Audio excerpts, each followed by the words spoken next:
Thomas Paine, Thomas Paine, Thomas Paine, Sam Adams, Sam Adams, Sam Adams, Benjamin Franklin, Benjamin Franklin, Benjamin Franklin. These men spoke up for what they thought was right. From their courage came such documents as the Declaration of Independence and the Constitution of the United States. From their willingness to speak what was sometimes unpopular but right, we enjoy such liberties as freedom of speech, the right to keep and bear arms, and freedom of religion. There are those who still wish to oppress our freedoms, and there are still patriots willing to stand up and defend life, liberty, and the pursuit of happiness. Men like Zeb Bell, who honor our founding fathers and what they stood for. It's now time for Zeb at the ranch, speaking up and defending your freedoms. Brought to you by Magic Valley Les Schwab Tire Centers and all of the other great advertisers on the program. And now, Zeb Bell. My son in Boise has a very good friend that has a problem.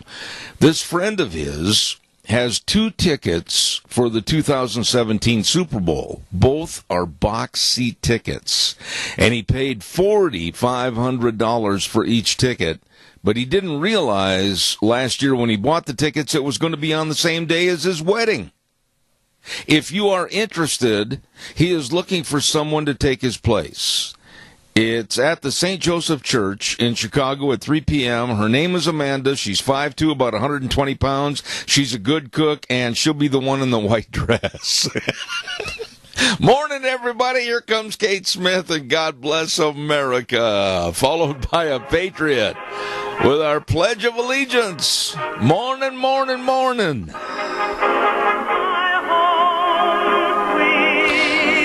Oh, good morning. I'm Zeb Bell, Zeb at the Ranch, and good morning to you on this Wednesday, March 29th already. My goodness sakes, brought to you by our major sponsor, your Magic Valley Les Schwab Tire Centers, all 7 locations. Big spring tire sale going on right now. And, of course, don't forget some of our great advertisers like Western Way Services, always at your disposal, 734-6969. Right now, without further ado, let's have our Pledge of Allegiance. Good morning. Good morning, sir. You're the man? Yes, sir. All right, go ahead. I pledge allegiance to the flag of the United States of America and to the republic for which it stands, one nation, under God, indivisible, with liberty and justice for all. Thanks, Wheels. Appreciate it. All right, buddy. Hey, right now I'm going to get ready for the weather, and the weather brought to you by Lennox Home Comfort Systems. That's right, Ramsey Heating and Electric offering rebates on qualified Lennox Home Comfort Systems. Gas furnaces, air conditioners, heat pumps. You and your family will enjoy the comfort. Call Ramsey Heating and Electric today at 678-0459 and learn how Ramsey Heating and Electric and Lennox can save you money. Here's the weather. Welcome to spring in southern Idaho, and Mother Nature's all over the map this week. Here's what we're looking at for today. Partly cloudy skies, slightly breezy, winds out of the southwest, right around 10 to 15 miles an hour. Expecting a high of 61. Now for tonight, winds are going to be picking up, bringing in some rain showers, about a 70% chance, low right near 46. Tomorrow, really windy out of the southwest, right around 30 miles an hour. 90% chance of rain showers expected for tomorrow, high of 49. Thursday night, 40% chance of rain and or snow showers mixed with a low of 33. And then for Friday, it looks like partly to mostly cloudy skies, high of 56. That is your weather for Zeb at the Ranch. Oh, Gina, thank you very much. Brought to everybody by Lennox Home Comfort Systems. And by the way, I just talked about Ramsey's a moment ago, and we want to say again good morning to everybody over at Ramsey Heating and Electric at 2600 Overland Avenue in Burley. They're open at 7:30 to 5 Monday through Friday. All your heating, cooling, electrical needs, it's all there at Ramsey Heating and Electric. And they open the door at 7:30 in the morning to serve you Monday through Friday. And give them a call. They'll have your order waiting on the counter, 678-0459. The best. Ramsey Heating and Electric in Burley, where they provide warm winters and cool summers.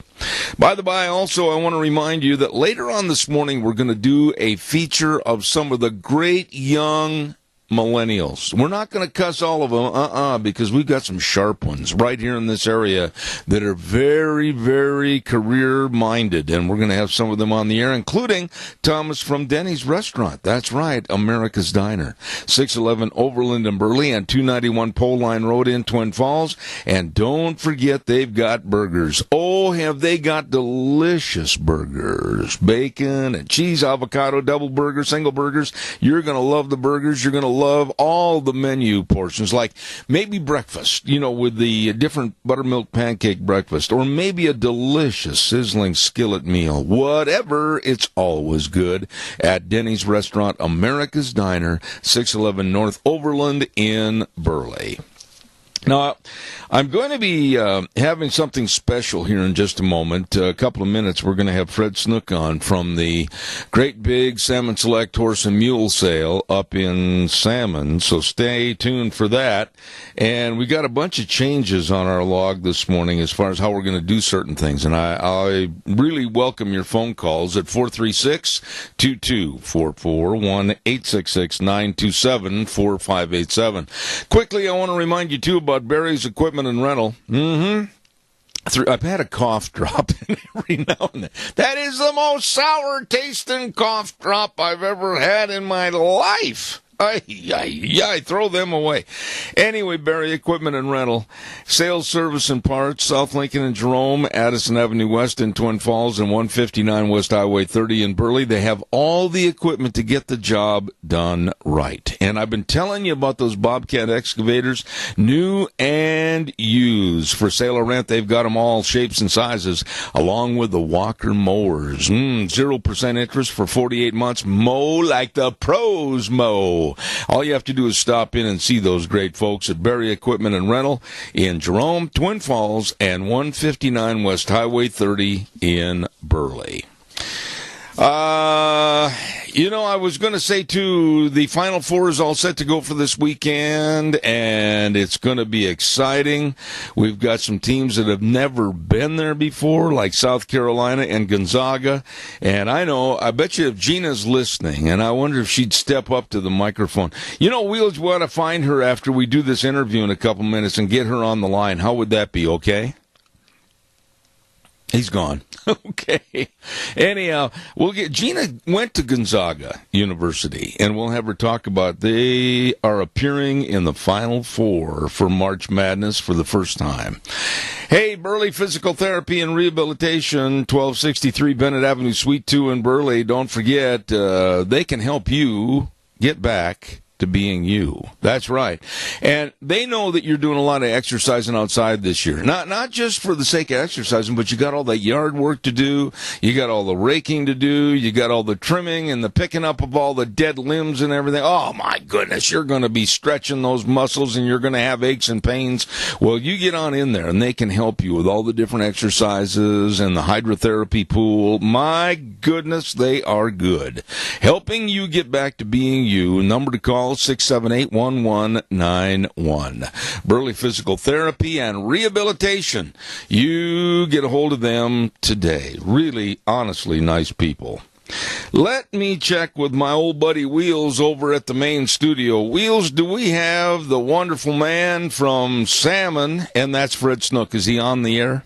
Yes, sir, he is. All right. Good morning, Fred Snook. How are you? Well, hi, Zeb. How are you doing today? Well, I am fantastic, Fred. I got about 5 minutes here that we're going to talk about the 45th Annual Salmon Select Horse Sale and the 19th Annual Salmon Select Mule Sale. It's all starting on April 5th. My friend, quickly give us a rundown about what's happening every day.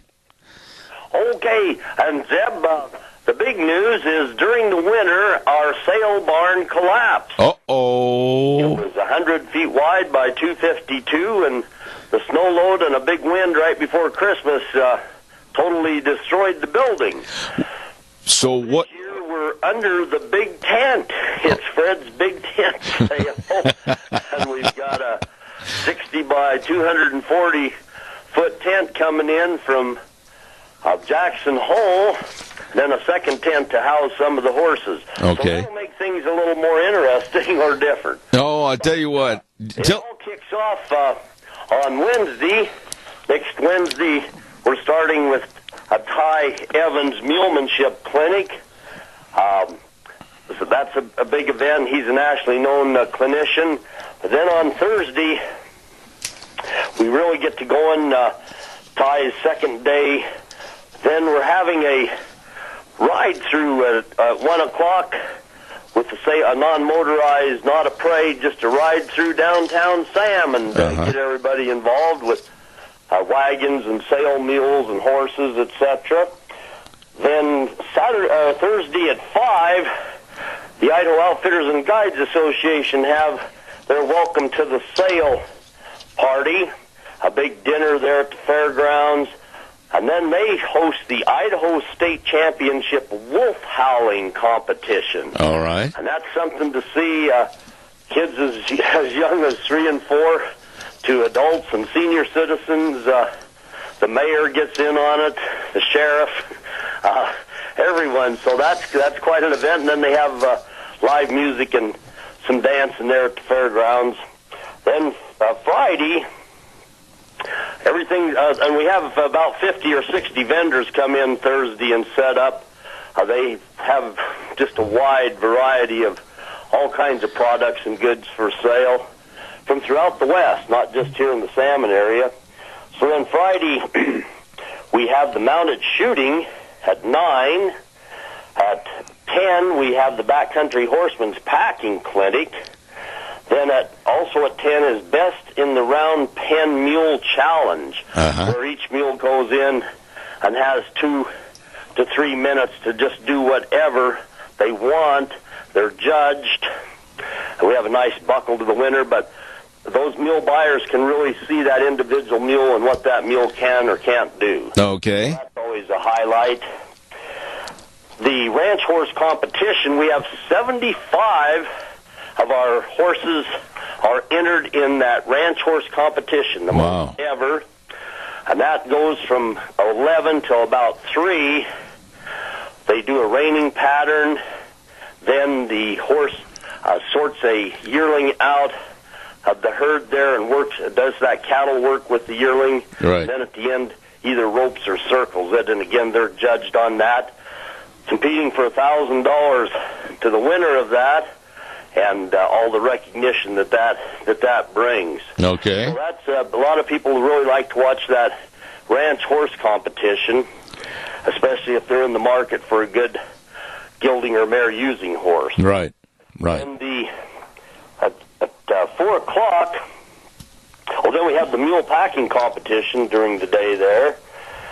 That's at at noon, and then at 1:30 is the mule trail competition, where the mules go through a variety of tasks on a make-believe trail there in the 4-H arena. Again, they're judged on that. And again, it gives the buyers a good chance to see that sale mule in action. Then at 4 o'clock is the Jeff Allen Memorial Mule Race down the straightaway there in front of the big grandstand. A $2,000 plus purse, $1,000 to the winner. But everybody really likes to get out and watch the mule race. And then at 5 o'clock, we have a start the barrel racing and pole bending. And at 6 o'clock is the annual salmon mule sale. Right. About 55 mules. Okay. From as far away as Arkansas, Wyoming, Utah. I think there's 1 or 2 Oregon mules in there. A lot of Montana and Idaho mules. Just a great selection. And our goal this year, we're hopeful of having a $10,000 mule. 9,000 is the record in the past. So we have a few that we're trying to break that $10,000 barrier if we can. All righty. So if you want, especially if you want a riding mule, we just have a wonderful selection. You can go on the web to Salmon Select Sale, just Salmon Select Sale, all one word, .com, and it'll bring up that sale catalog in color. You can read all about the mules and horses and see the photos of them. Okay, what about Saturday? Then Saturday, Zeb, I'm not sure how we're doing for time, but on Saturday, the Starts off in the morning with the open performance showing of the sale horses. We have 130 sale horses. Trail competition is 9:45. The rope horses show at 11. And then at 1 o'clock, we kick off the 45th year of the Salmon Select Horse Sale. It's a membership sale. We have 70 of our members have horses in there this year. We have horses, Zeb, this year from Indiana, Wow. Arkansas, North Dakota, Colorado, Wyoming, Utah, throughout the West. Oh, my. So again, we have 100 geldings, great using geldings. We don't sell young horses, colts, or broodmares, etc. Uh-huh. So if you're looking for a riding, using horse at all levels, you'll get to the sale. Well, I'll tell you what, Fred, it's going to be an outstanding event like it is every year. The 45th Annual Salmon Select Horse Sale and the 19th Annual Salmon Select Mule Sale, starting on April 5th, Wednesday, and going through April 8th, Saturday, up at Salmon, Idaho at the Lemhi County Fairgrounds. And look for the big tent, and Fred Snook's going to be right in the middle of it. Yep, we're starting to put that tent up Monday. So, All right. yeah, it'll be different, but it'll be fun. All right, I'll talk. Make it up, Zeb. I am trying to, my friend, and I will call you again in a couple of days. Fred, God bless you, man. Thanks so much. And thanks to all the listeners, and hope they can make it up. All right, sir. Thank you very much. One of the nice people in the horse industry, and that's Fred Snook. Thank you very much. Oh, my goodness, we got to pay some bills and tell you about Scott Gano and, of course, Scott Gano Landscaping and Sprinkler Service. And the number to call, 438-2485. Hey, it's time to think about getting your sprinklers put in or repaired because you're going to need them before too long. Oh, we're looking at 80 degrees and sunshine.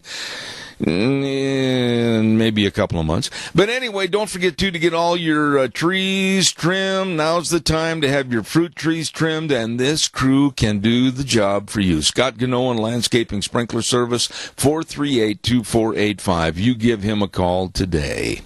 Also want to remind you, too, about what's going on with the Great Big Spring Community Sale put on by Rogge Auction, and that's going to be coming up on April 8th at the Minidoka County Fairgrounds, and you'd better get your consignments in right now. And I still think there's time to get them on the sale bill. Call Ron Rogge at 431-6187 or Cade Rogge at 431-0074. Great, big, huge community sale, and they are going to be discerning the items for quality. This is going to be a quality sale on April the 8th at 10 a.m. at the Minidoka County Fairgrounds, put on by Rogge Auction Service. Caller, good morning. You're on the air. Well, good morning, Zeb. This is Jeff. Yes, sir. How you doing today? I am fantastic. That'll get rid of your cough if you can stand them. What's that? They're throat lozenges. It's based on zinc, and they're called the Fisherman's Friend. Fisherman's Friend. Yep. Where do you... Really work. I mean, you can have the worst, most terriblest hacking cough and take one of these. If you can stand to keep it in your mouth, because it's a zinc lozenge, it will knock it out quick. Where do you find these lozenges that taste terrible but yet work? Well, the only place I've ever found them around here is at the CVX or whatever pharmacy. Okay, all right. They might have them at Walmart, too. I'm not sure. All right, well, I take those when I was back east, and I tell you what, they work. I will take some, and I appreciate it. And Fisherman's Friend. Okay, I'll try that, my buddy. Thank you very, very much. Oh, you're welcome. All right, Take sir. care. God bless, man. Thanks. Fisherman's Friend. I have heard of that throat lozenge, and somebody else said, too, if you can stand the taste, you'll get rid of your cough. You know, when I get done with the program in the morning, I like to step out of the studio and take maybe 30, 45 minutes, whatever it might be, and go out in my living room and turn on the television and watch and listen to the press conference that's held almost daily at the White House with Sean Spicer. And I got to tell you what. I learned to appreciate and respect this man yesterday. And all heck has broken loose because of the way he supposedly, with Hillary Clinton and others and other liberals condemning this man, he had to chastise more than one reporter yesterday. It's unbelievable. Some of the reporters that work for major newspapers, radio stations, television stations, etc., and I'm being very honest with you, could be so stupid. And some of them have the IQ of a bicycle spoke, and the questions they ask and the follow-ups, in most cases yesterday, made no common sense.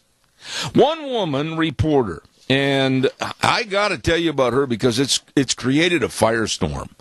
One woman reporter kept asking the same question time after time after time. And Spicer, you could just see the veins in his neck starting to stick out. And his temper was on the wane. Mine would have been gone a long time ago. And she just didn't understand his answer. And she kept asking the same question as a follow-up. And finally he got fairly combative and went to another person. Well, all heck broke out from the liberals. The Daily Caller reports this morning that Hillary Clinton has jumped into the fray. She came out of the woods and jumped into the fray. And she has personally criticized White House Press Secretary Sean Spicer. And she said that April Ryan, the black news reporter that kept going on and on and on asking the same question.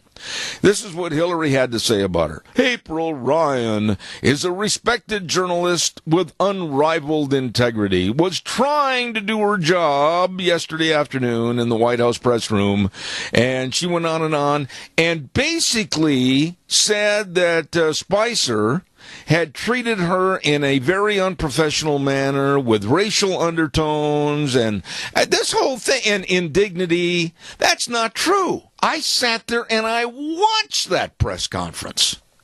She, like I said, asked the same question over and over, and Spicer gave her the same answer. And finally, like I said, Spicer called on somebody else. You see, the left and people of another race, they always think they're being picked on or they're not being treated fairly when you tell them something like, the lights are on. Well, are you sure the lights are on? Are you sure that all the bulbs are working? Yes, the lights are on. And then she goes, well, are you sure that every light is working function? I'm just making this up and trying to tell you how absurd the conversation was. And Spicer, I give him credit. He hung in there with his hands and his knuckles white on the edge of the podium and kept saying yes, and he answered the question again. It just is completely baffling to me how somebody could do that job. And they criticize Sean Spicer, and they've criticized other White House spokesmen that run the press room. Some of the idiots that they have to work with are unbelievable. Calls welcome, 436-2244, 1-866-927-4587. Give me a call. I would love to hear from you. By the way, don't forget our dear friend, and you know who I'm going to be talking about. I'm going to be talking about, of course, our Mount Harrison Audiology and Hearing Aids with our dear friend, Dr. Christine Pickup. I've got to make an appointment to go back over there and see her. And if you're having some hearing problems, I urge you to write this number down and give her a call for a hearing screening, 312-0957. I'll say it again, 312-0957. And don't let your hearing just go downhill. Please, you can get help, and she can provide it. Call her at 312-0957, Mount Harrison Audiology and Hearing Aids, right across from the Minidoka Hospital emergency room, waiting to serve you. Oh, and by the way, every Monday, don't forget, we give away a dozen cookies to Sophie's Chatterbox. Wonderful bakery, wonderful restaurant, and great, great folks. Get ready for Easter if you're going to have special little goodie baskets, made up of food and cookies and all that stuff. Don't forget your Easter baskets from Sophie's Chatterbox, 530 East Street in Rupert. Number to call, 436-0354. And it is your turn. Give me a call on the landline, 436-2244, 1-866-927-4587.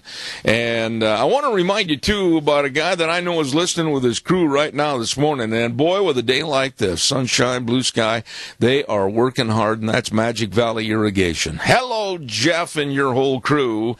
And they appreciate all the business that has come to them over the many years at Magic Valley Irrigation. And they are experts in helping you. And they can furnish the U-bends and the handline risers, and they can manufacture the wheel line elbows and so much more. They know irrigation, let me tell you. Jeff and his crew at Magic Valley Irrigation, 44 East, 500 South of Burley. Call 678-3101 or 431-3101. Okay, now it's your turn.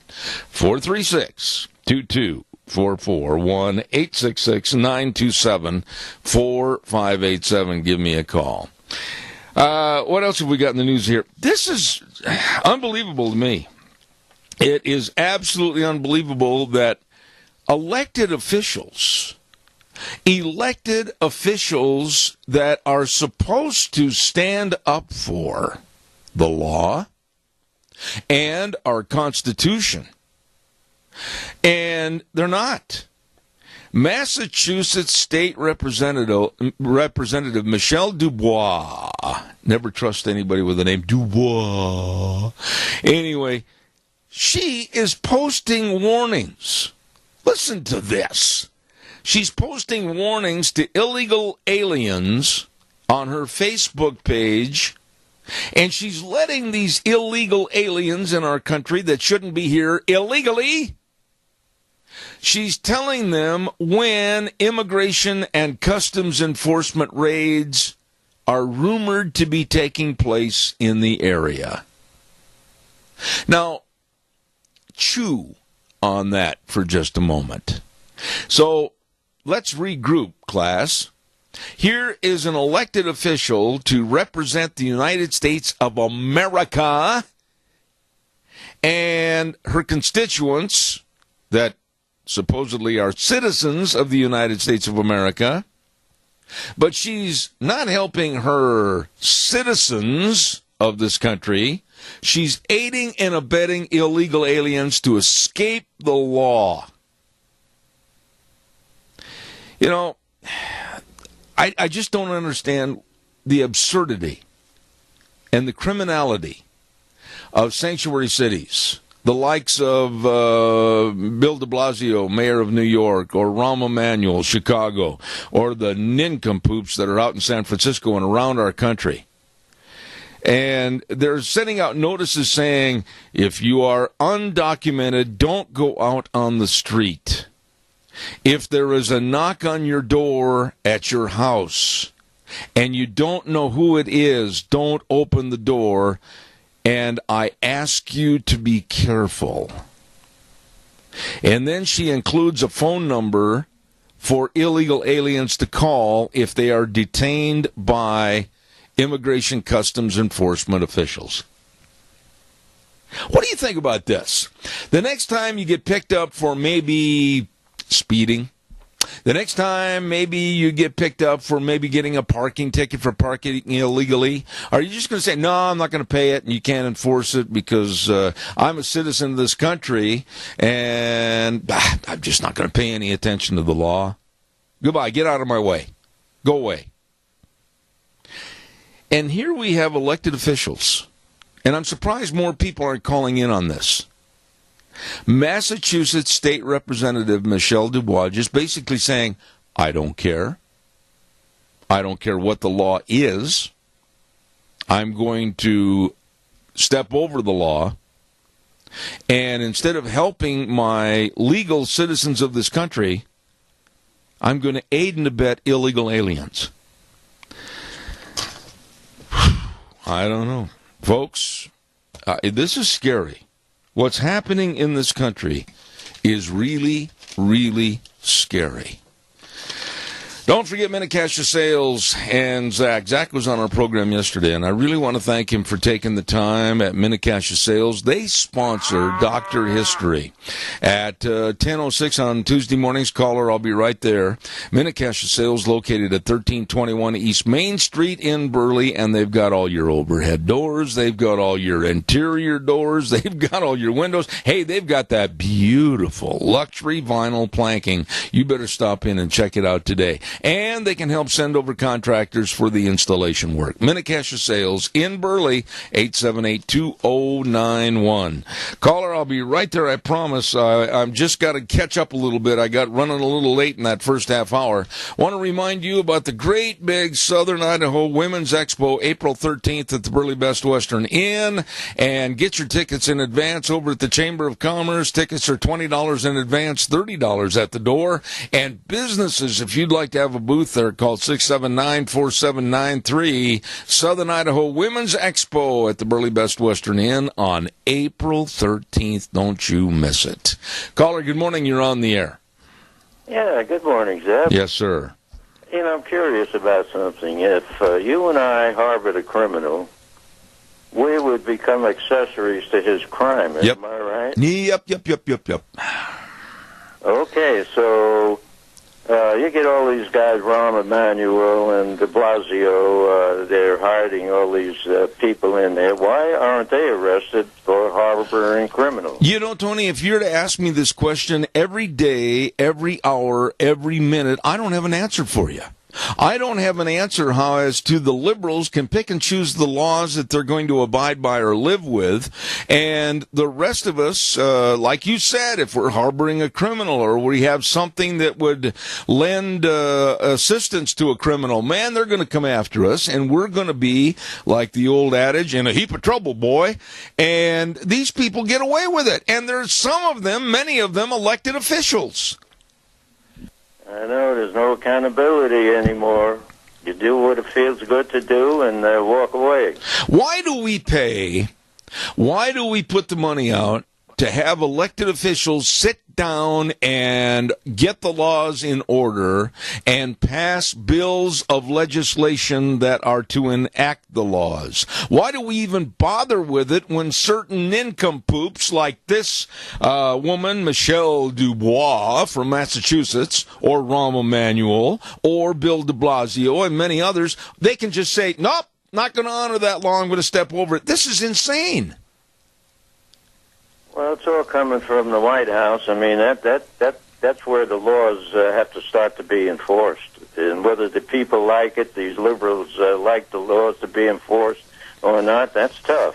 Well, you know, here's the thing, and everybody's going to criticize Trump that's on the liberal left. You know, what they're doing on the left to cast aspersions towards Trump and all the denigrations and, like Maxine Waters, we got to run him out of town on a rail, we got to tar and feather him, we've got to get rid of him, he's got to be impeached. I want the man right now, and I'm going to come out and say this, Tony, I want him to be junkyard dog tough and enforce the laws, take the money away from these sanctuary cities, go after de Blasio, what a warped sense of values that man has, go after the Rahm Emanuels, and clean up Dodge City.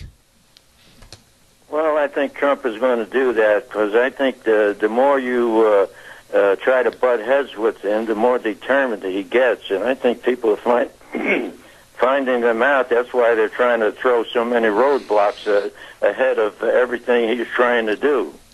I just don't understand why there aren't just a list of phone calls right now with people outraged about how the liberal left wants to pick and choose and break the law at their every whim and fancy if it doesn't go along with the platform that they're trying to promote. I don't understand it. We're sitting back like sheep, Tony, and we're letting these kooks, crackpots, and weirdos run this country.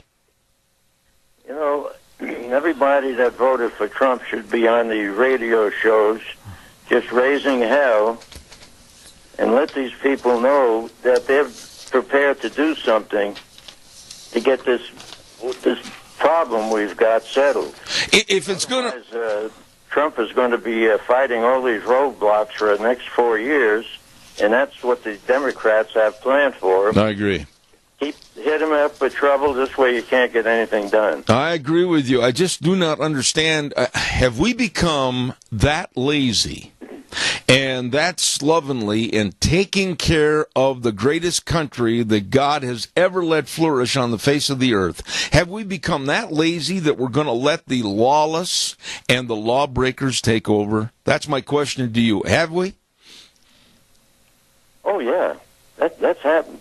Yeah. And the reason why it happened is this country hasn't been hurt yet. And when they feel the hurt, it's going to be too late to do anything about it. Tony, I appreciate your call. You're a dear friend. God bless you, man. Thank you so much. Okay, right. You know, in accordance with what Tony said, and I'm going to stay on this subject a little bit, have we really got to that point where we don't care anymore? Have we got to the point where we don't care about our Constitution? Have we got to the point that we don't care about the lives, the blood, sweat, and the tear, and all the people's misery that they gave their all for fighting for this country, the Constitution, and the values of this country? Have we got to that point where we don't care anymore? Have we got to the point now where we look at the likes, the low likes of the Chuck Schumers, or the Hillary Clintons, or this woman, Michelle Dubois, or Emmanuel and de Blasio and the rest of them that basically, and look at the Seattle and Portland and California areas and so-called leadership in those areas, just absolutely stepping on the law and destroying it. Have we got to that point we don't care anymore?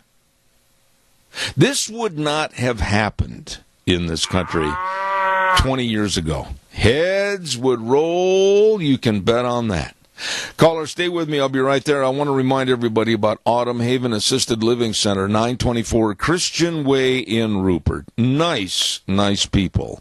And they are making every effort to make Autumn Haven the best place. They invite you to come by. Check out the facility anytime for tours, ask questions, and they want you to know that the residents right there at Autumn Haven are really a part of the community and go to many community events. It's a beautiful place. The only locally owned and operated assisted living facility in the Mini-Cassia area. That number again, 436-3200, Autumn Haven Assisted Living Center. They may be small compared to some, but with a bigger heart than most. Caller, good morning. You're on the air. Good morning, Zeb. The other part of the deal, as far as whether you obey, the selective obeying the laws, is the fact that we have all these agencies and even the Supreme Court making law that we're supposed to abide by, and if we don't, they put us in jail or fine us and take away our businesses. Yeah. I mean, this, they got it both ways, Zeb. And so they disobey the laws that are already on the land, like the illegal aliens coming in here. There's plenty of laws to cover that. They ignore those, the sanctuary city situation. But you got the EPA, and thank God that Trump's got an administrator that finally, after 47 years, the environmentalists haven't got the EPA director in their back pocket. And those kinds of things, Zed. So with the EPA, I just read an editorial this morning where the Supreme Court, they've made decisions like the carbon dioxide is a pollutant and all these kinds of things, and then they rule on it and get their laws passed. I should say not really laws, they're just bureaucratic laws that we have to abide by. How many laws, wait a minute, stop for a minute, Adrian. Wait a minute, let me have a little interchange with you. How many laws on a daily basis do you think that you have to adhere to? Just kind of give me a rough estimate or give me an example of some of the laws that you, Adrian Arp, have to adhere to daily. Well, I mean, it's just thousands of laws. We're all lawbreakers every day, and we don't even know it. Yeah, but wait a minute. Right. Wait a minute, Adrian, please. Wait a minute, just a second. Let me get on here with you. We may be breaking some of the laws unintentionally, but most people that I know, and I'm going to say myself included, I'm going to put myself on that same pedestal, if you will. We try not to break any laws. We try to stay within the speed limit. We try to do things in accordance with what is better for our society and our community. But these Democrats, they just absolutely are blatantly saying the heck with the law. Well, and then, of course, when the shoes now the Republican control, look at Nunes now. He's under fire, of course, McCain and Lindsey Graham, of course, are out there against the guy, and, of course, all of the Democrats. And he's holding his ground, and he should. And they want to, still control the agenda. You know what I say? Shut up and sit down. That's what I say. Amen. To those people, because they have been running the show for so long and still think they do, and they haven't got used to the fact that Hillary lost. I got to get a weather forecast in here, but you brought up an excellent point. I'm going to be talking about Hillary here in just a little bit. Thanks, Adrian. I got to run. Thank you very much. Appreciate it. Don't forget our weather forecast brought to you this hour by the Urgent Cares. Oh, they are good. Riverview Urgent Care, 382 North Overland in Burley, Twin Falls Urgent Care, 2392 Addison Avenue East in Twin, and Jerome Urgent Care, 133 West Avenue A in Jerome. Kyle James and his staff have hit it out of the park. Home run in serving you 7 days a week for your aches and pains, your sprains, your cuts, your flu. And they've got, of course, a lab, in-house lab, and an x-ray. These folks are great with minor emergencies, major care. The Urgent Cares. Right now, here's the weather. Welcome to spring in southern Idaho, and Mother Nature's all over the map this week. Here's what we're looking at for today.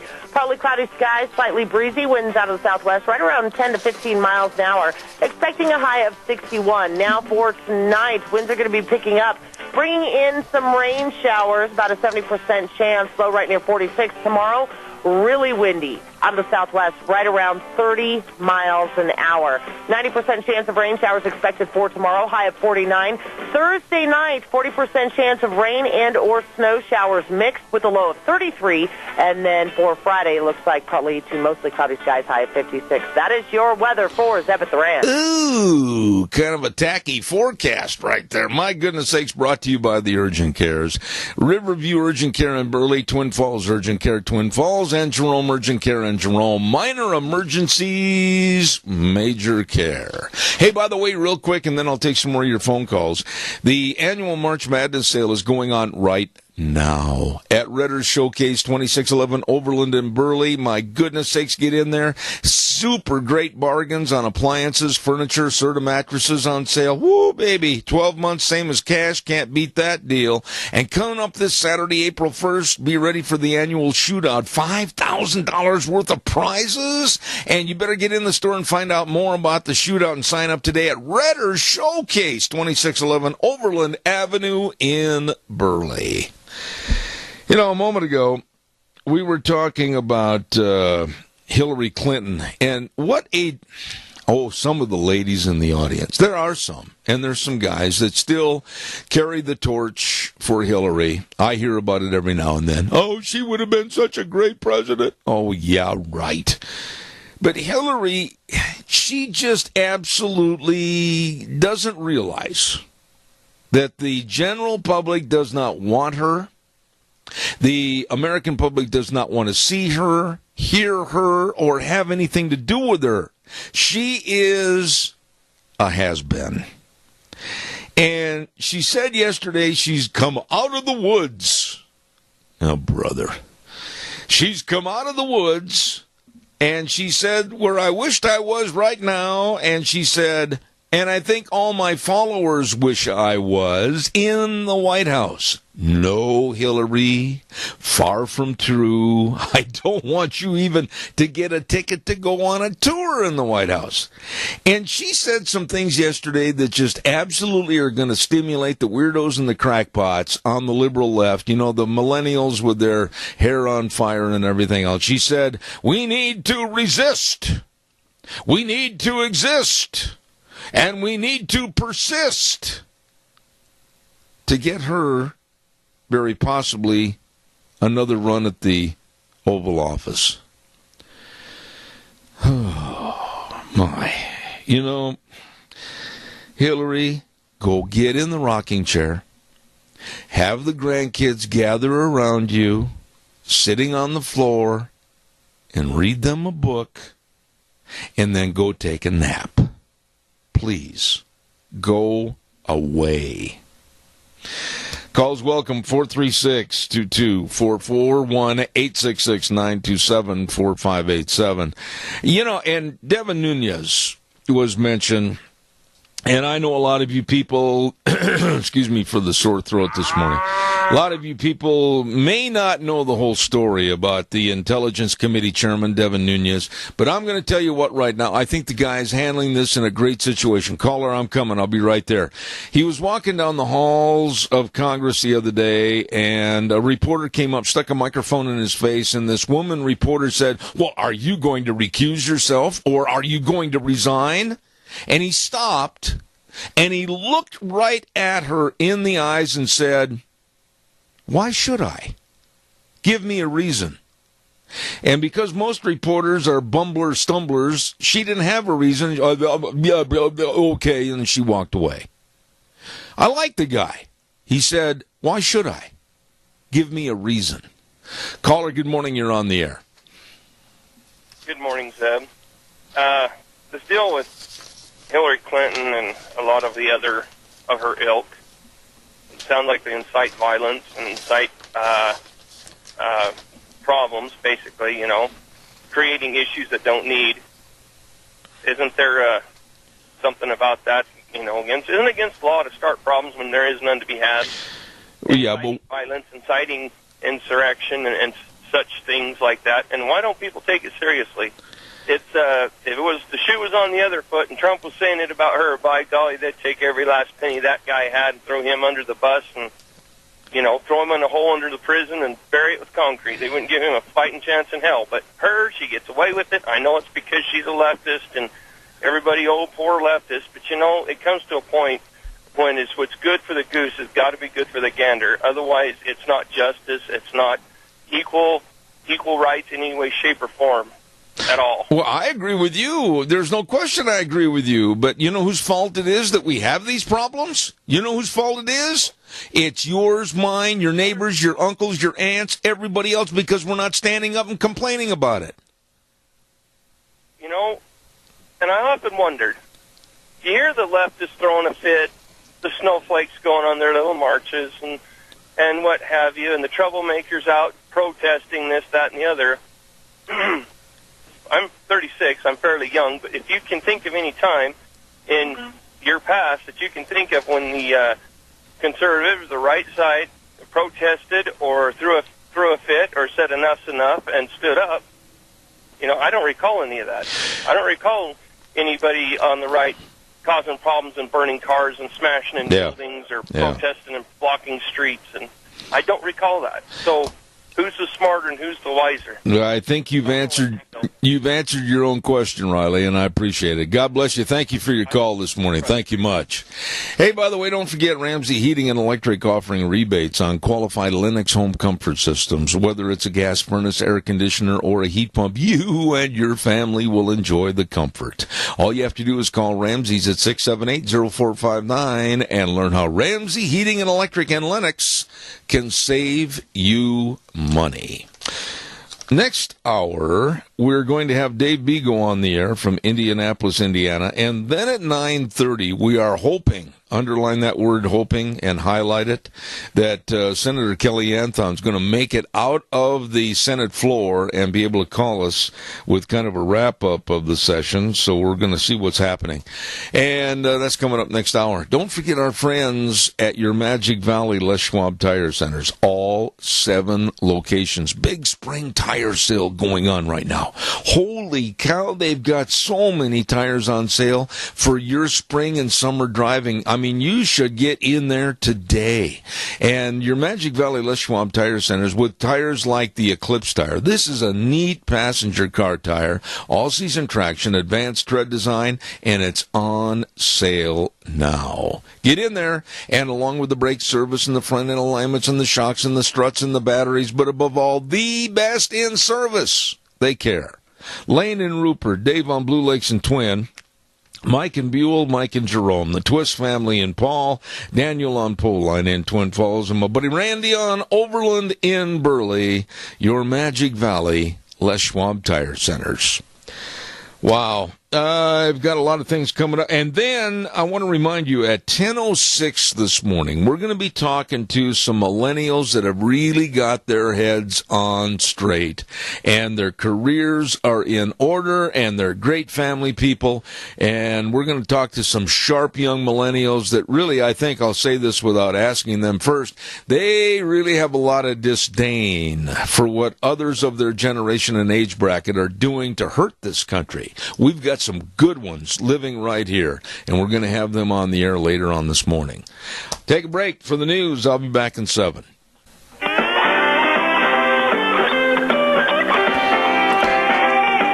Oh, my. Nice day out there. And then Gina said earlier that the weather may change for the negative here tomorrow. We'll see. Zeb at the Ranch, I'm Zeb Bell with our Magic Valley Les Schwab Tire Centers. Our major sponsor. Thank you. They're having a huge Big Spring tire sale right now. And along with some of our great advertisers like Western Way Services. From the canyons of the Snake River and all across southern Idaho, we're always at your disposal. Western Way Services, we care about our community, our resources, and this great land. Western Way Services is lending a hand, always at your disposal. Western Way Services. The key word today is dumpsters. I'm not kidding. You get a dumpster ordered from Western Way Services, always at your disposal. Call them at 734-6969. What I need to do is get a dumpster right out this north window of my office and open the windows up and just start pitching and throwing. My goodness, it's spring cleanup time. So be sure and check out all the various size dumpsters for you from Western Way Services. They're very loyal to the community and the people served. Western Way Services, always at your disposal, 734-6969. By the way, too, want to remind you that Great Big Southern Idaho Women's Expo is coming up and sponsored by the Mini-Cassia Chamber of Commerce, Idaho Central Credit Union, and Idaho Housing and Finance. And that's going to be coming up April 13th at the Best Western Burley Inn Convention Center. And it's going to be at 9 o'clock on the 13th, and tickets are $20 in advance, $30 at the door. And if you'd like to have a booth space to highlight your business, call 679-4793. Southern Idaho Women's Expo at the Burley Best Western Inn, April 13th. Don't you miss it. You know, I've been in the livestock business all my life, and caring for your livestock is very important. And I don't care if it's dogs, kitty cats, whatever. You want to make sure that they're healthy and that they enjoy a very, very energetic lifestyle. Well, I know some people that can help, and that's Ark Animal Hospital, 750 21st Street in Heyburn. Number to call, number to remember, 678-1177. They do have warm hearts for cold noses. Dr. Bill, Dr. Liz, the whole crew, excellent folks. Mixed animal practice, meaning big or small, they love them all at Ark Animal Hospital. Call today, 678-1177. We are going to go to the phone line right now, and one of my, like I said, I've told you folks this many, many times, we have never met, we've never shook hands, we've never exchanged bottles of wine, because actually he doesn't owe me any, I owe him a bunch, and he lives in Indianapolis, Indiana. Good morning, Dave Bego, how are you? Good morning, Zeb. I'm doing okay. I was listening to you talk about dogs, and we found out this morning our dog, he's 11 years old, may have Cushing's disease, which we're a little sad about. And but hopefully they can control it in that. You know something, I like I said, I don't know you and your family, but I just absolutely feel like we've been brothers in the same thought and mind process politically and everything. But when you have a dog that really fits into your family, we have the same not problem, but we have the same kind of affection for our dog. And wherever we go, she goes with us, and she's like a member of the family. And I'll tell you what, it's a pretty hard thing to accept the fact that they're mortal, and they get diseases, and they die, and that's not easy to take.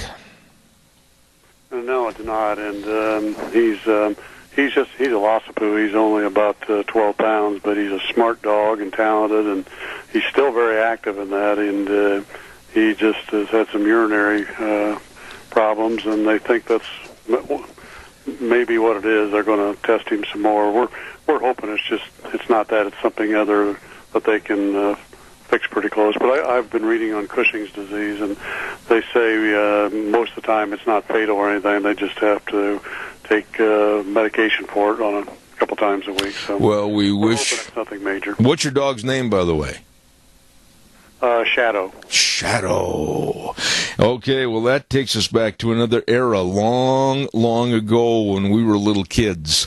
Anyway, Mr. Bego, what did you think? And I honestly felt like doing an Irish jig yesterday when I saw Donald Trump sign the order to roll back, get rid of, and destroy the stupidity of the Obama administration with their absolutely backward thinking with rules and regulations on the coal industry and energy in general. What were your thoughts about what he has done to help our coal industry?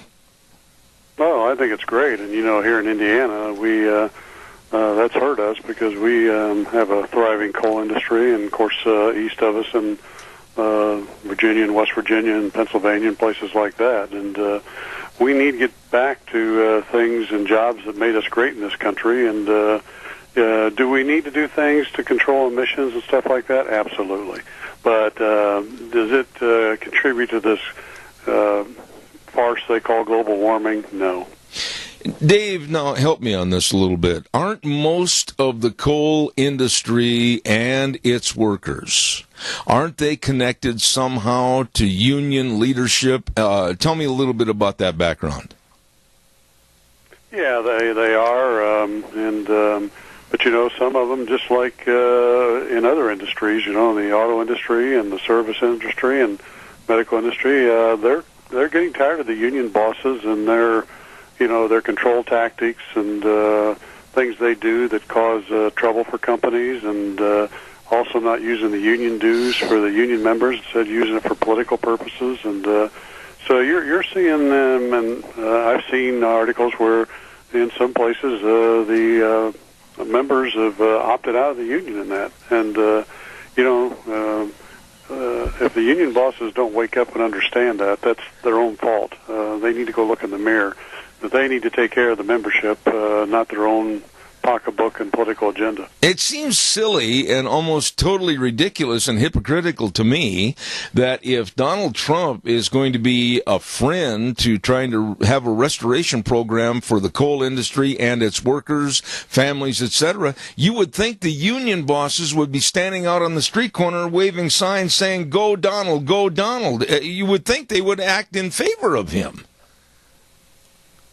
Yeah, you would think so. And, some of the trade unions, they do. And because they've seen what he's done in the, in his business with building facilities and buildings and stuff like that.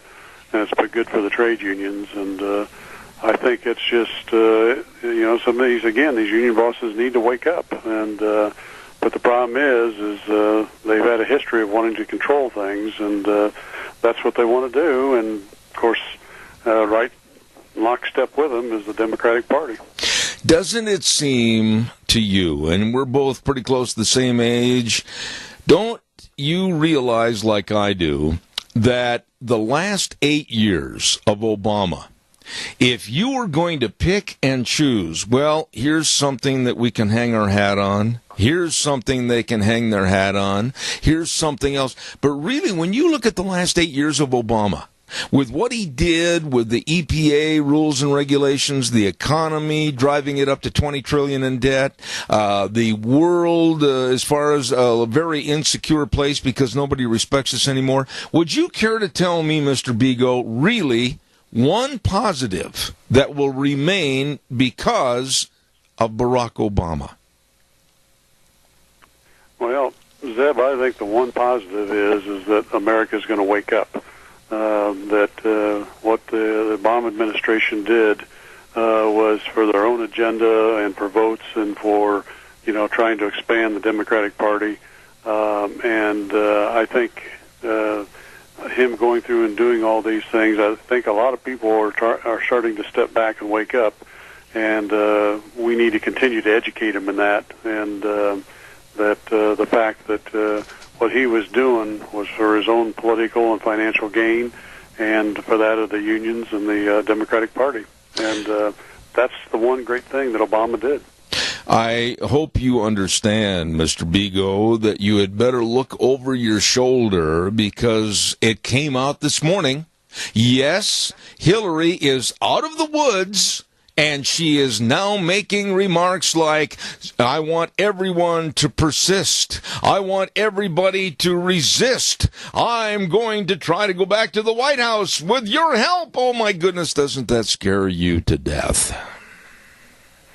Yeah, but, I think Hillary's a sinking ship, and I don't think her coming out, I don't care how much she comes out and speaks and how well she thinks she does. I think the American people know what her background and her husband, and I don't think she's going to have much of a chance. I really hope the Democratic Party, because, I want to see both sides of the aisle do the right thing and do what's right for this country. Remember, we're supposed to be a sovereign country, which is for the people, and not against the people. And I hope the Democratic Party and the far left, or the Democratic Party wakes up and pushes the far left out of the way and joins together and works with the Republican Party to do great things for this country. I hope so, too. We have a caller with a question for you. Caller, quickly, you're on the air. Go ahead, please. Well, a couple quick things, Dave.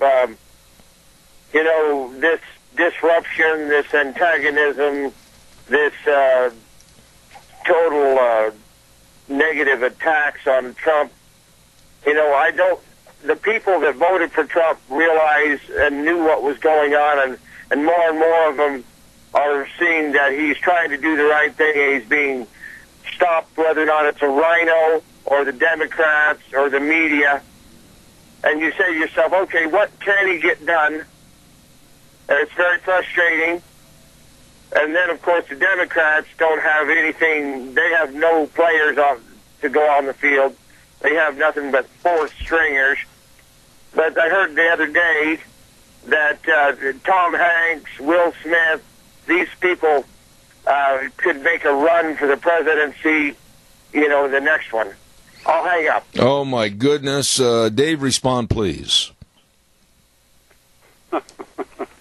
I think that we're going to see, as I said before, continue protest and attacks on Trump because this is their agenda. This is their tactics. This is the Alinsky tactics. This is what they do. I fought it with the SEIU and beat it.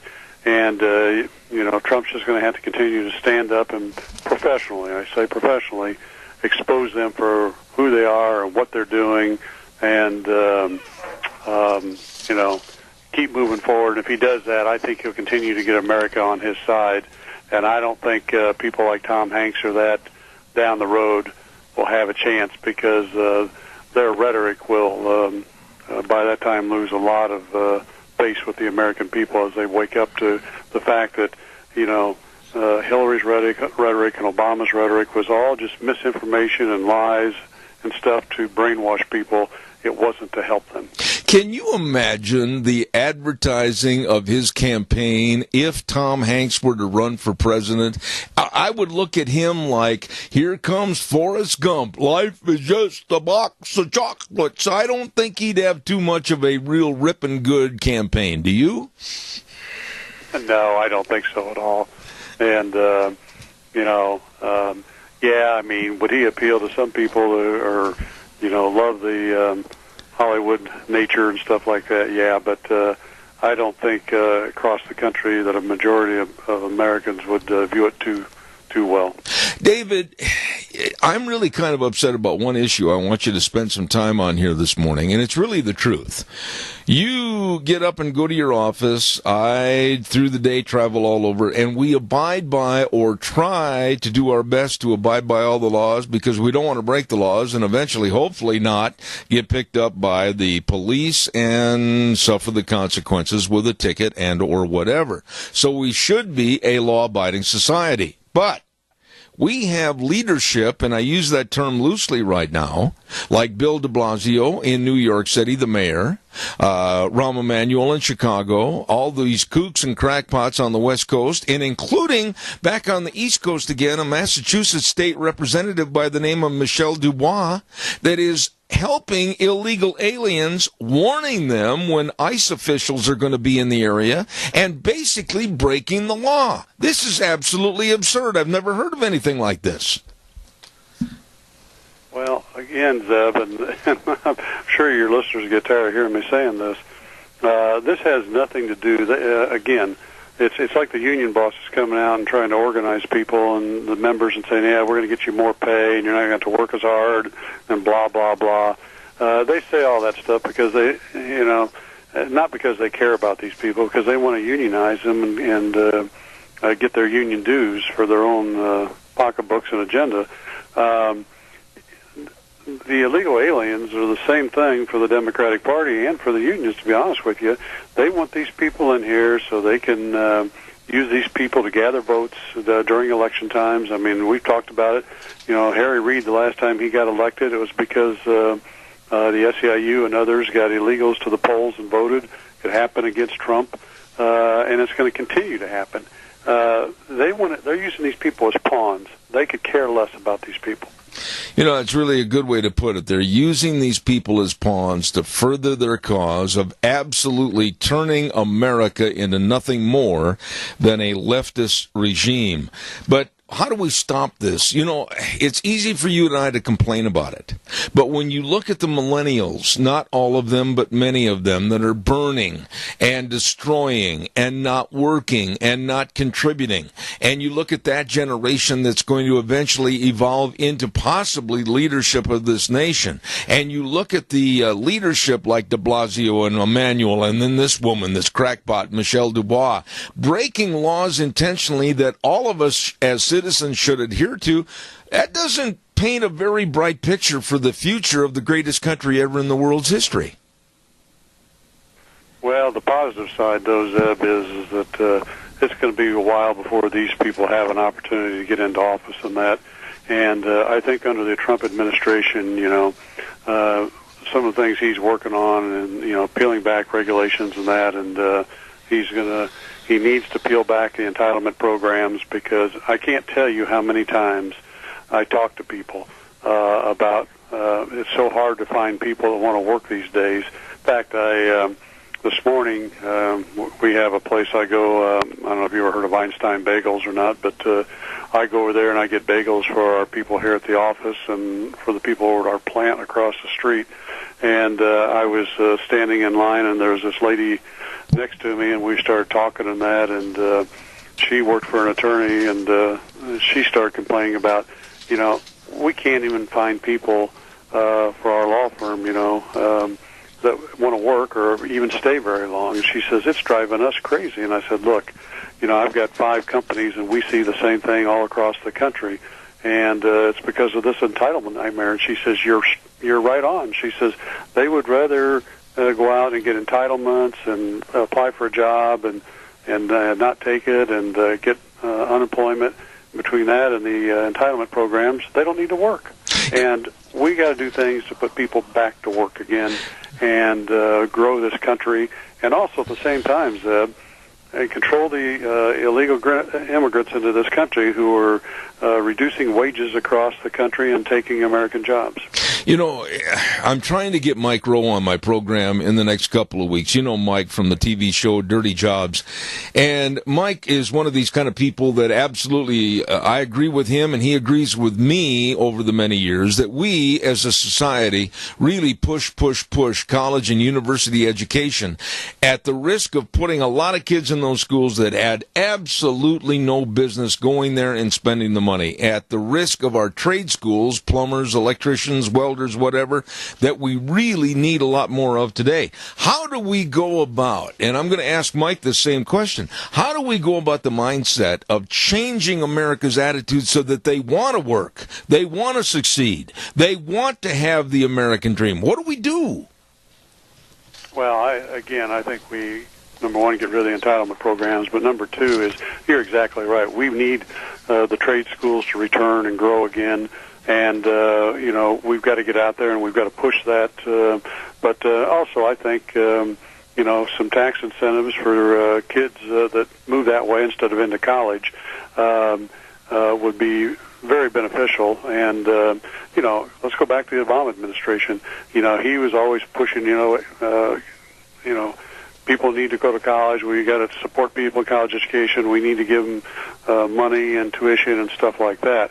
And we've got to change the narrative and say, no, we got to move kids to the place what's best for them, whether it's college or a trade school, whatever it may be, so that they're successful in life, and give them an opportunity for tax breaks. Don't hand them money, tax breaks for going through and completing their trade school or education process, whatever it may be. Absolutely. Dave, real quick, I've only got a couple of minutes left. I wanted you to respond to Intelligence Committee Chairman Devin Nunes. I like this guy. A reporter stopped him in the halls of Congress yesterday and said, "Are you going to recuse yourself or are you going to resign?" And he looked right at this reporter, this woman reporter, and he said, "Why should I? Give me a reason." And this female reporter had nothing to do other than put the microphone down and walk away. This guy I like. He's tough. He's going to stay that way. Well, and this is exactly what I've been talking about, how the Trump administration and the Republican Party has to stand up and have some backbone. These are the type of things I did with the SEIU and I've done with the UAW. You have to stand up to these people and call their bluff. And you have to have your wits about you when you do it, and do it professionally. Because once you do that, these people, just like this gal did, backs down and they walk away. Yeah. And that's what we need in this country. We need people to stand up and do the right things and have some backbone. I'll tell you what, I wished you lived closer so that I could come over and invite myself to dinner tonight, but due to the distance, I'll just have to savor the moment in the future someplace. Dave Vigo, God bless you, and come back again next week. I'll look forward to visiting with you. Well, me too, and I'll think about you when I'm having dinner and a glass of wine tonight. I knew that was going to come up. Thank you very much. I know. I send you another bottle whenever I get the urge. Thanks a lot. Have a good day. Take care. Have a good week. Dave Vigo, Indianapolis, Indiana.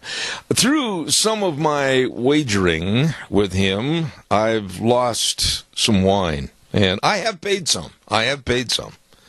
Not very much. Don't forget our dear friends at Hanson Mortuary, 710 6th Street in Rupert, Joel Heward and his family and his staff. And like I said, I had a chance to visit with Joel briefly on Monday evening, and just a nice man. I mean, you look up the word nice and his picture is going to be there. And he and his family and staff, they really treat you and your family with the utmost of ethical standards, with the unquestioned integrity and respect. Please remember that when there's the passing of a loved one, they can and they will help you with all the arrangements. Call them at 436-5636. That number again, 436-5636. Hanson Mortuary, 710 6th Street in Rupert. Number again, one more time, 436-5636. Oh, my goodness sakes. Let's see what else is Oh, you heard what's going on at the Big Spring Open House at Mad River Laser, 502 East Street in Rupert. My goodness, right on the square. Nicole, the whole crew, the entire gift shop is on a special sale, and they've got door prizes. What in the world? You don't want to miss this. You do not want to miss this, because I'll tell you what, it goes through this Friday. Spring Open House. Mad River Laser. Ask about free engraving and the free embroidery, and they're going to have door prizes. Holy buckets, get over there. Mad River Laser in Rupert, right on the square. Great big Spring Open House sale. In just a few moments, I hope, we're going to have with us, Deanne, what are you handing me here? Okay, we got a new copy for that. Thank you, my dear. In just a few moments, we're going to have Senator Kelly Anthon on the air, so stay tuned for that. Don't forget, too, our friends with Let's Ride.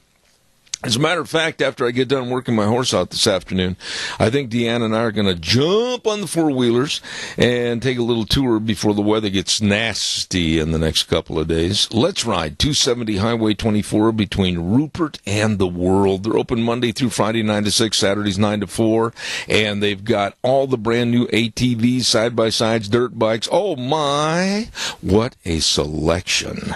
Oh, you got to look at that showroom floor and all the accessories. And a great service department. If you already have ATVs, they can sure get them ready for spring. Let's Ride. 270 Highway 24 between Rupert and the World, where the fun is sold. And some really, really good friends of mine, and I really appreciate what they do, and that's Cameron and Siemens Insurance, Highway 24 in Rupert. Life insurance, health insurance, retirement planning, employee benefits. You know, dedication to helping people and very responsive to people's needs. That's them. Cameron and Siemens Insurance, Highway 24 in Rupert. Number to call for an appointment. Do so today, please. 436-4424. 436-4424. Cameron and Siemens Insurance. I'm not going to wait any longer. I'm just going to say, I'm sorry I made you wait. Here is a great gentleman, Senator Kelly Anthon. Good morning. Well, good morning, Zeb. Thanks for having me again. Okay, how hectic is it up there at the legislative session? What's going on? Heads rolling down the aisles? People are running around with their hair on fire? What's happening? Well, it has been crazy, Zeb. And these last, in my experience so far, these last couple of days, they get to be the place where the real politics are played. It's a lot of hours and a lot of waiting around. So yesterday, we in both houses had a lot of downtime just sitting around waiting for the other body to come up with what they're going to present for legislation. I think we are at the last day. We are crossing our fingers. We were sent back a bill yesterday from the House to do with some tax cuts, and I know that there are plenty of folks on the Senate floor who are not all too happy with that bill.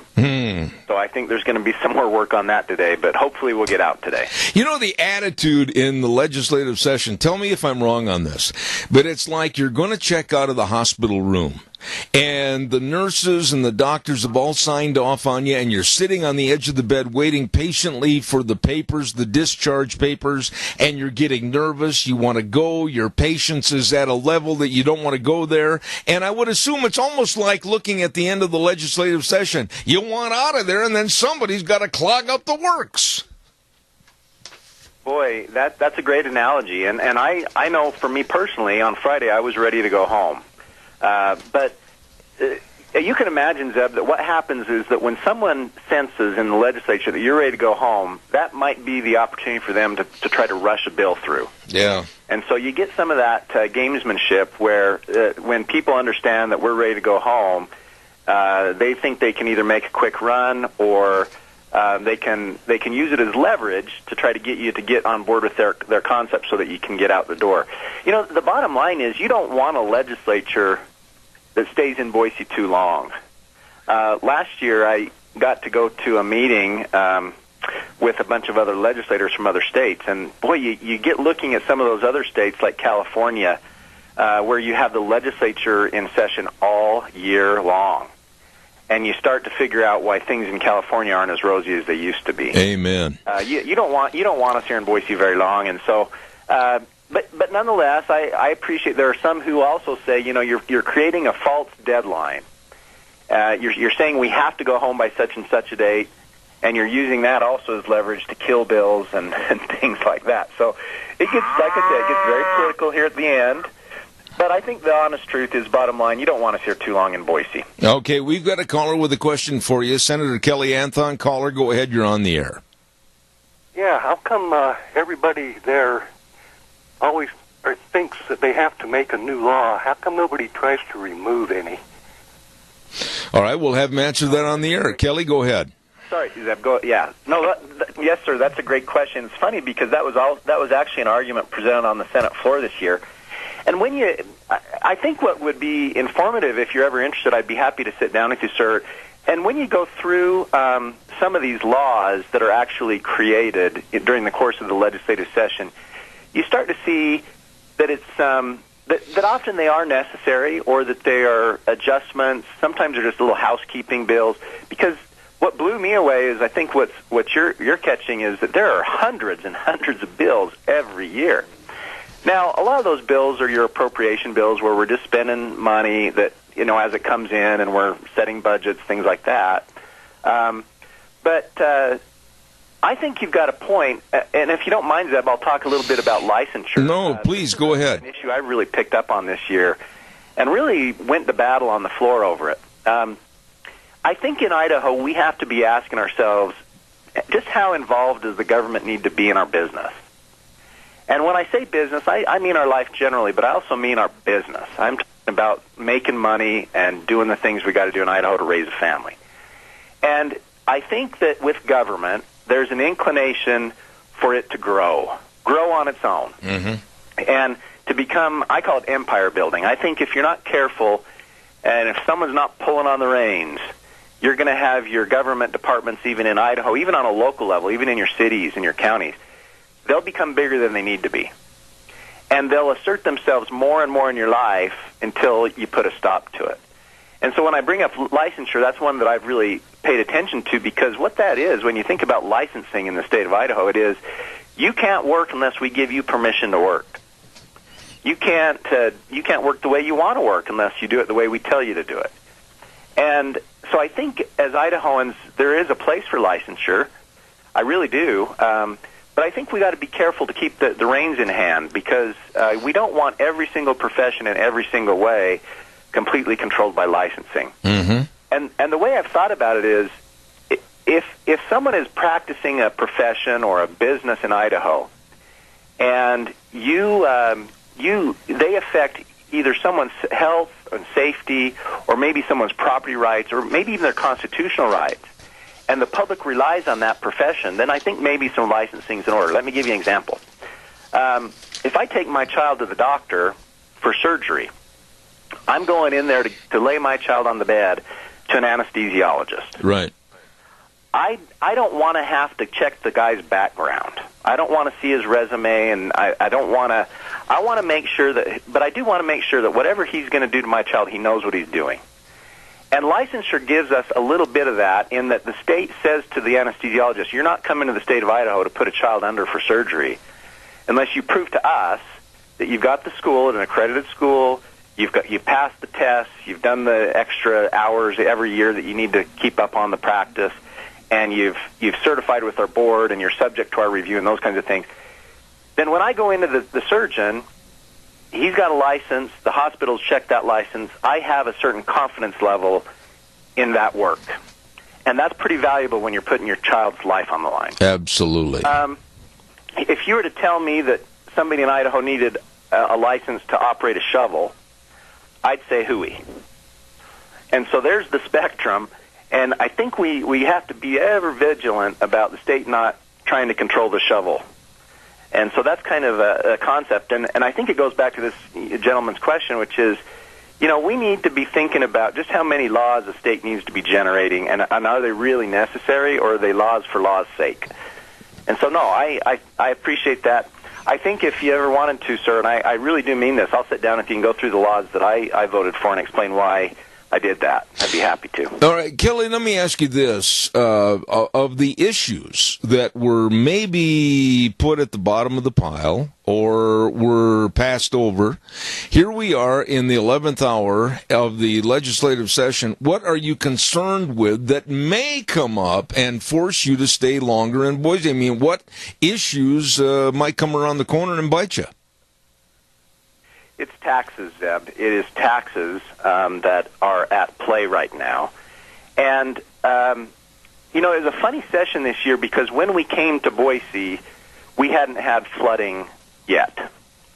And so we were talking pretty seriously about tax cuts at that point. I remember not that long ago appearing on your radio show, Zeb, and getting a call when somebody says, don't you dare cut taxes because our roads are a mess.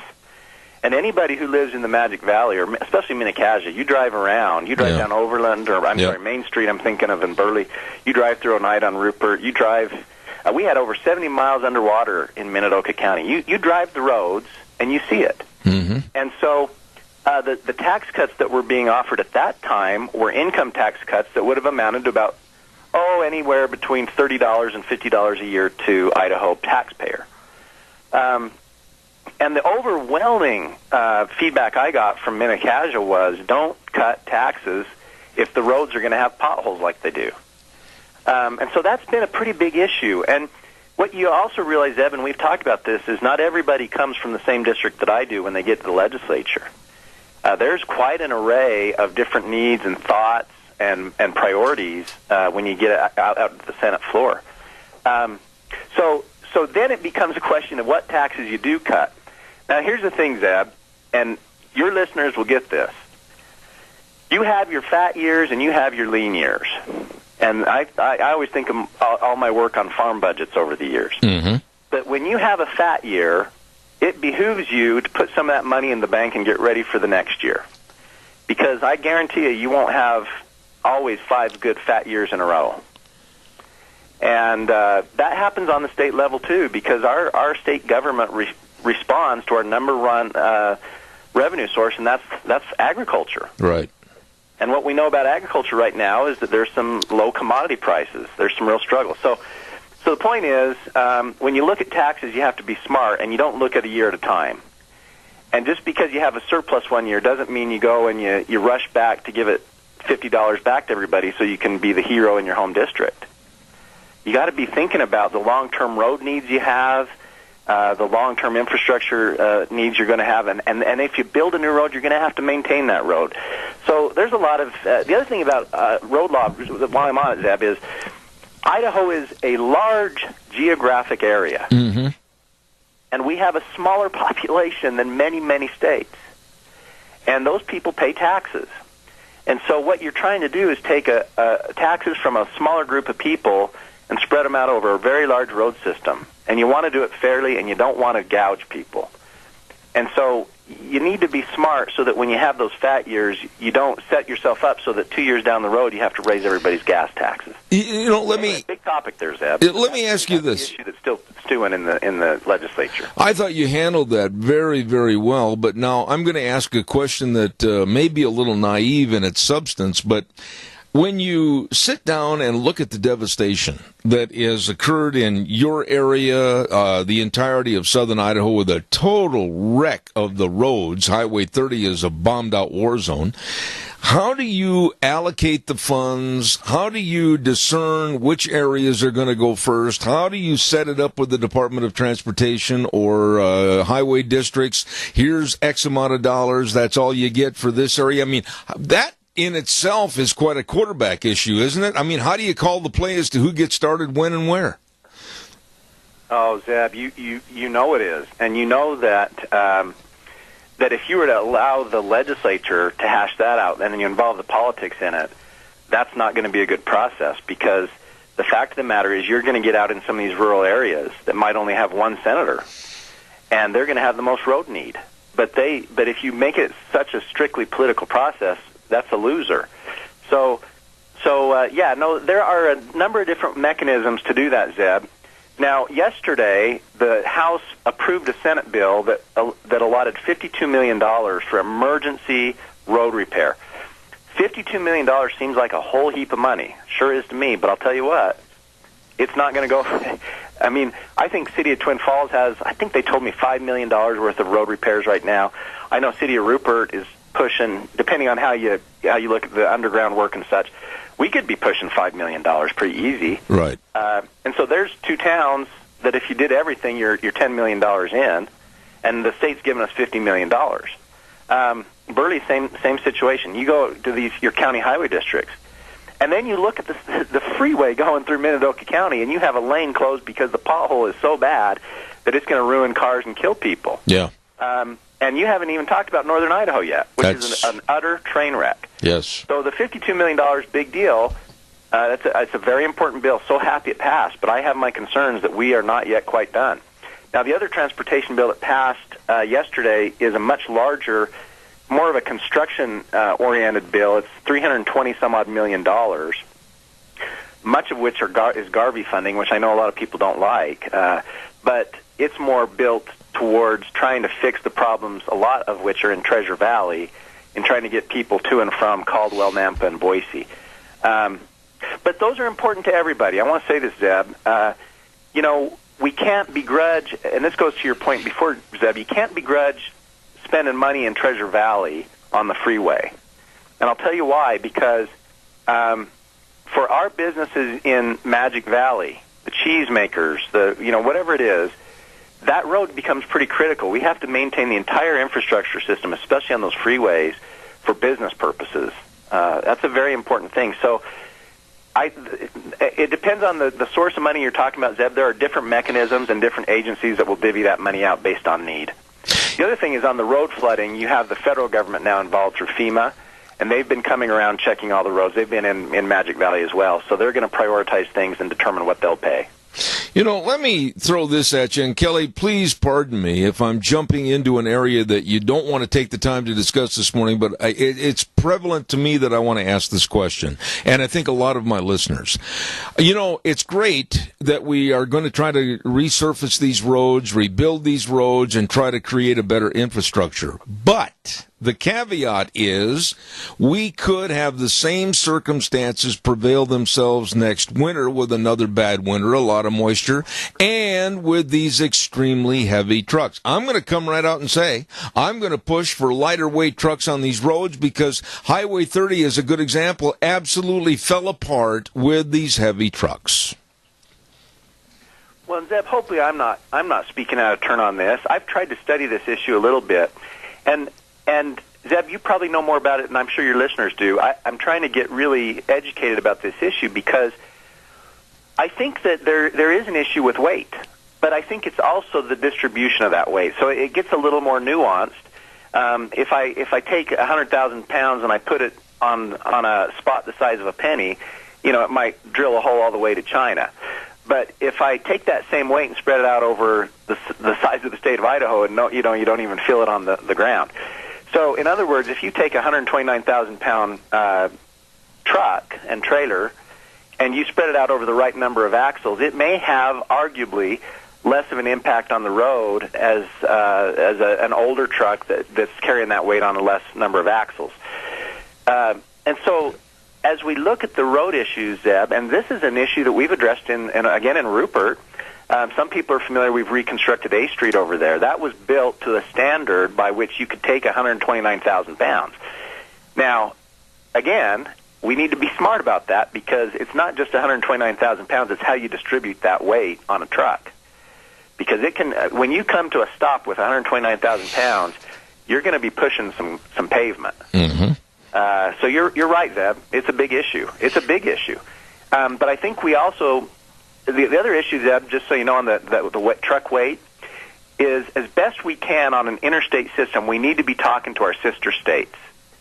Because what you don't want to have is a truck that has a more liberal way to move through, let's say, Utah, and I'm just thinking of examples, and then by the time you get to the Idaho border, they say, sorry, you can't come on our roads.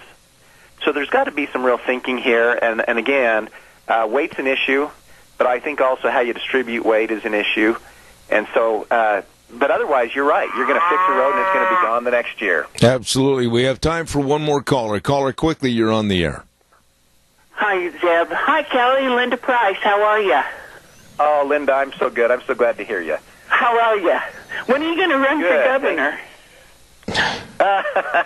When I make about $3 million, I'll run for governor. Okay, I'll send you a donation. Okay. See ya. Bye. Well, there you go. There you go. You know that you've got money coming in already, Kelly. What are you waiting on? Oh, I'm so glad. I'll tell you what, about just real quick, Zeb, you talk about politics and running for governor, these things.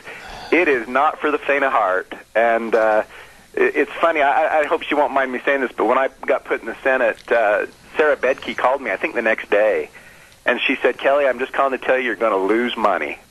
And that's kind of how it's been.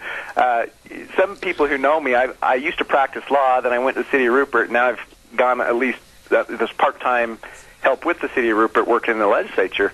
But my wife teases me every career move I make less money. So there's how it kind of works. You know, Kelly, I've only got a minute left here, and I'm way over time, but tell me quickly, on a scale of 1 to 10, 1 being not very good, 10 being pretty happy about it, your thoughts as a senator for our state of Idaho on the entirety of the legislative session?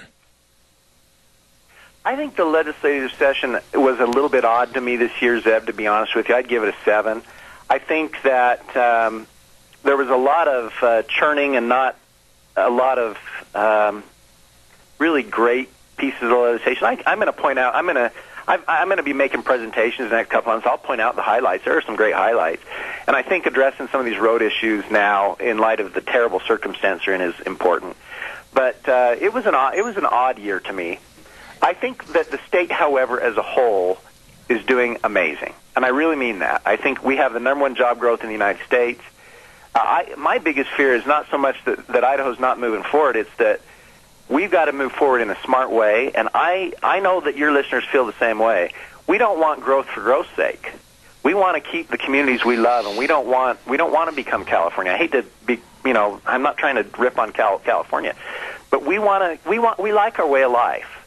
And so the trick here is creating opportunities for our families, growing the economy, but keeping that way of life. So I think that's our challenge, Zeb. But Idaho's doing great. Legislature did a good job this year. All right. Gentleman that I'm very, very high on because he's very straightforward, very honest, and very knowledgeable, Senator Kelly Anthon. God bless you. Thanks for taking the time to be on our program this morning. Thanks so much. Thank you. Very nice man right there, and I appreciate him being on my program many, many times during the course of the year. Our weather. I've got to get to the weather forecast. Phillips, Oaks, Goodwin, Crane, and Company sponsoring our weather. They are the best. They've been providing accounting services to the Mini-Cash area for well over 50 years. My goodness, 2 locations to serve you in Burley and Rupert. You'd better get a hold of them today. They can help you with all your tax return preparation, tax planning, retirement planning, bookkeeping services, and so much more. Remember the name and call them and stop in. Phillips, Oaks, Goodwin, Crane, and Company. And right now, here's Gina with the weather. Welcome to spring in southern Idaho, and Mother Nature's all over the map this week. Here's what we're looking at for today. Partly cloudy skies, slightly breezy, winds out of the southwest, right around 10 to 15 miles an hour. Expecting a high of 61. Now for tonight, winds are going to be picking up, bringing in some rain showers, about a 70% chance, low right near 46. Tomorrow, really windy out of the southwest, right around 30 miles an hour. 90% chance of rain showers expected for tomorrow, high of 49. Thursday night, 40% chance of rain and or snow showers mixed with a low of 33. And then for Friday, it looks like partly to mostly cloudy skies, high of 56. That is your weather for Zeb at the Ranch. Thank you, Gina. Brought to everybody by Phillips, Oaks, Goodwin, Crane, and Company, CPAs. And they've got locations at 1710 Overland in Burley and 625th Street in Rupert. Remember, work with the professionals on all your taxes and your business consulting, retirement planning. They can and will help you. Phillips, Oaks, Goodwin, Crane, and Company. And by the way, Rogge Auctions is going to be managing the Big Spring Community Sale. This is going to be held on April 8th at 10 o'clock in the morning at the Minidoka County Fairgrounds. Don't you miss this. And they need your consignments now. And they want quality consignments. They're going to be making sure that they are quality consignments for their handbills, their sale bills, and they're taking farm equipment, guns, livestock equipment, many, many more items. And they want you to call or go to their website, RoggeAuction.com, and call Ron Rogge at 431-6187 or Cade Rogge at 431-0074. Rogge Auction managing the Big Spring Community Sale at the Minidoka County Fairgrounds on April 8th. Don't you miss it. Woo. Now, again, I want to stress the fact that what we're going to do next hour is a little bit different than normal. We're going to have 3 guests talking about the same subject, and they won't be on the air at the same time. We're going to have 2 on the phone, and we're going to have 1 right here in the studio, and we're going to be talking to some millennials, you know, that 18, 34, 35 bracket, and we're going to be asking them questions about, hey, wait a minute, most of the millennials, it seems like in the news, are causing problems, and they don't want to work, etc. And these people I've got on this morning are just the opposite. These are young men that I am so proud to know. I am so proud of what they've done and so proud of where they're headed, and I mean that. Business people, business leaders in the community, helpful to the community. I think you're going to be really proud of these guys that I've got coming on the program this next hour. Hey, by the way, too, don't forget Ramsey Heating and Electric and Lennox. I just dropped everything all over standby. What a mess. What a mess. Ramsey Heating and Electric and Lennox. And they're offering rebates on qualified Lennox home comfort systems. Whether it's a gas furnace, air conditioner, a heat pump, you and your family will enjoy the comfort. Don't forget, call Ramsey's at 678-0459. Ramsey Heating and Electric and Lennox, and they can save you money. Absolutely. I think that's going to bring us up to speed for this hour, and pretty quick we're going to send this back over to Wheels at our main studios, and we're going to have Jason Lee from Lee's Furniture, Floors and More on our program right after the news break. And then we're going to have Thomas Peterson with Denny's and Tanner Stanger. They'll all be on our program for this next hour. As a matter of fact, the dog's barking, and that means people are starting to walk in the door right now. Real quick, I also want to remind you about some really, really nice people that have been on our program for the last couple of weeks. Autumn Haven Assisted Living Center at 924 Christian Way in Rupert. Number to call, 436-3200. You know, they absolutely want you to stop by and visit and tour the facility and find out more about it. And they make every effort to make Autumn Haven the best place. They're the only locally owned and operated assisted living facility in the Mini-Cassia area. Please remember the name and the number and give them a call and stop in. 436-3200. Autumn Haven Assisted Living Center. They are small to some, but with a bigger heart than most. Right now, let's send it over to Wheels for our CBS News. I'll be back in about 7 minutes. Oh, goody, goody, goody. Sunshine is being replaced a little bit by some high, puffy clouds, and they said the weather might get a little bit gnarly tomorrow with winds and rain and... oh, let's not even talk about it. Good morning, everybody. Hour number 3, Zeb at the Ranch. And, of course, with our major sponsor, your Magic Valley Les Schwab Tire Centers, all 7 locations, and a big, big spring tire sale going on right now. And some of our great advertisers, like Western Way Services, always at your disposal. Call them 734-6969. Before we get underway, I want to quickly remind you about Rogge Auctions' Big Spring Community Sale, going to be held April 8th. 8th at 10 o'clock in the morning at the Minidoka County Fairgrounds. They need your consignments now, quality consignments, whether it's farm equipment, guns, livestock equipment, whatever. You get a hold of them right now for your consignments. Check out the website at RoggyAuction.com or call Ron Roggy at 431-6187 or Cade Roggy at 431-0074. And also coming up in April on the 13th, don't forget the Southern Idaho Women's Expo, sponsored by the Mini-Cassia Chamber of Commerce, Idaho Central Credit Union, and Idaho Housing and Finance, coming up on April 13th at the Best Western Burley Inn in Burley at 9 o'clock in the morning. And by the way, tickets are $20 in advance, $30 at the door. Check your tickets out at the Mini-Cassia Chamber of Commerce. And if you want a booth space for your business, call them at 679-4793. I'm on the air right now, and I can't see him, but I've visited with him many, many times in the past at Lee's Furniture, Floors, and More, and I've got Jason Lee on the program with me. Good morning, Jason. How are you? Good, Zeb. How you doing? You know, I got to tell you right up front, I'm proud of you. And I'm not your dad. I'm not your uncle. I'm not any relative. I'm proud of you because of your age bracket and what you are doing and what you're trying to achieve.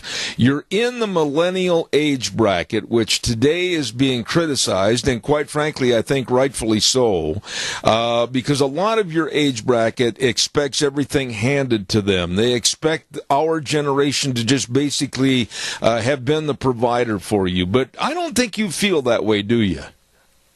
Well, you know, I think growing up in a smaller community like, here in Burley, hopefully we have a little different mindset than what a lot of other millennials do, where you don't get everything handed to you, growing up in a small community. So I'm grateful for that, for sure.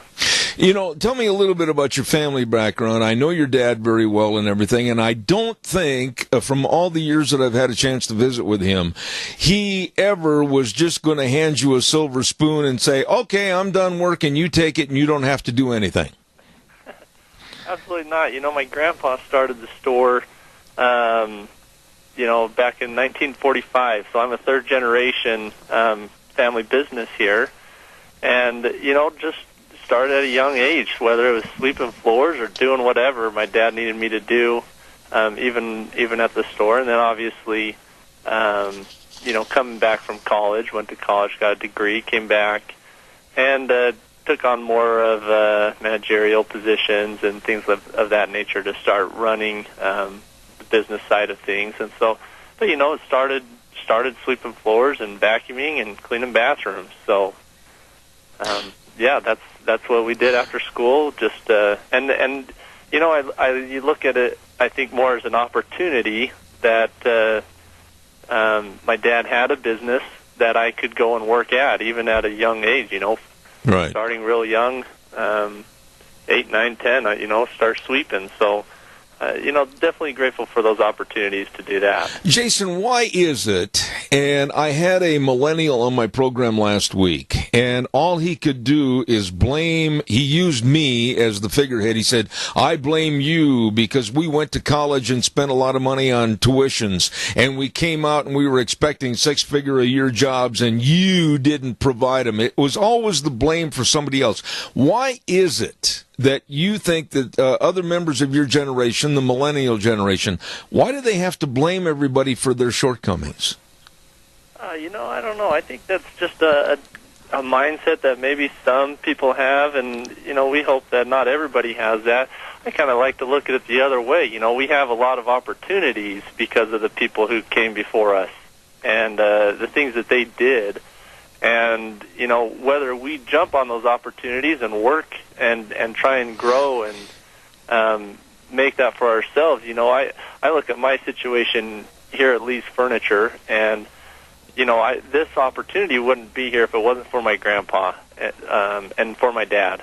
And then it wouldn't be here either if I didn't work and wasn't willing to put in the time and the effort and such things. And so I think it's just it's unfortunate there is that mindset out there, but I think we need to be a little more grateful for what the people that came before us, what they did for us. Let me ask you this, and I know that time is of importance for you this morning, and I don't want to take you over your time, but I want to ask you this question. Where has the work ethic gone? Did it all of a sudden just leave the schools? I mean, are we not teaching it? I mean, what happened to a good quality work ethic? Well, Zeb, and I don't know if it's because of the area we live in. I guess I just don't see a lot of that. Maybe it's just here in Burley. I run into people every day. I see people coming to our furniture store, flooring, getting whatever they're working on. I see a lot of these young people who work very hard and who do. They're putting a little risk out there, and or when they get an opportunity, they jump at it. But you do hear of these people like you're talking about. That they just expect everything handed to them, and they're not necessarily willing to work for it. And those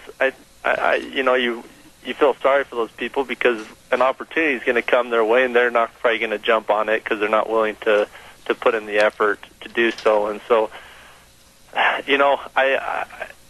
think in this area, I see people all the time that do it, but at the same time, of course, we hear of a lot of these protests and riots that are complaining that something wasn't handed to them, and it's unfortunate. But it makes me glad to live in a community where I do see people, of all ages who are willing to work and put themselves out there. You just said something, and I want you to highlight this just a little bit more. You said something about an opportunity is going to come their way, and are they, pardon me, basically ready or able to take it?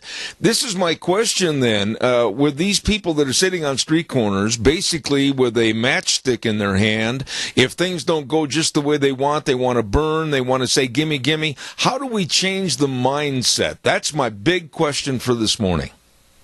Well, I remember in one of my business management classes at college, they kind of made reference to, if you have an industry that you want to go in, an opportunity, find that industry, and even if you start at a very low-paying entry-level job, get in the industry, work hard, and work your way up. It may not be the golden opportunity that a lot of college grads are expecting, a six-figure salary right out of college.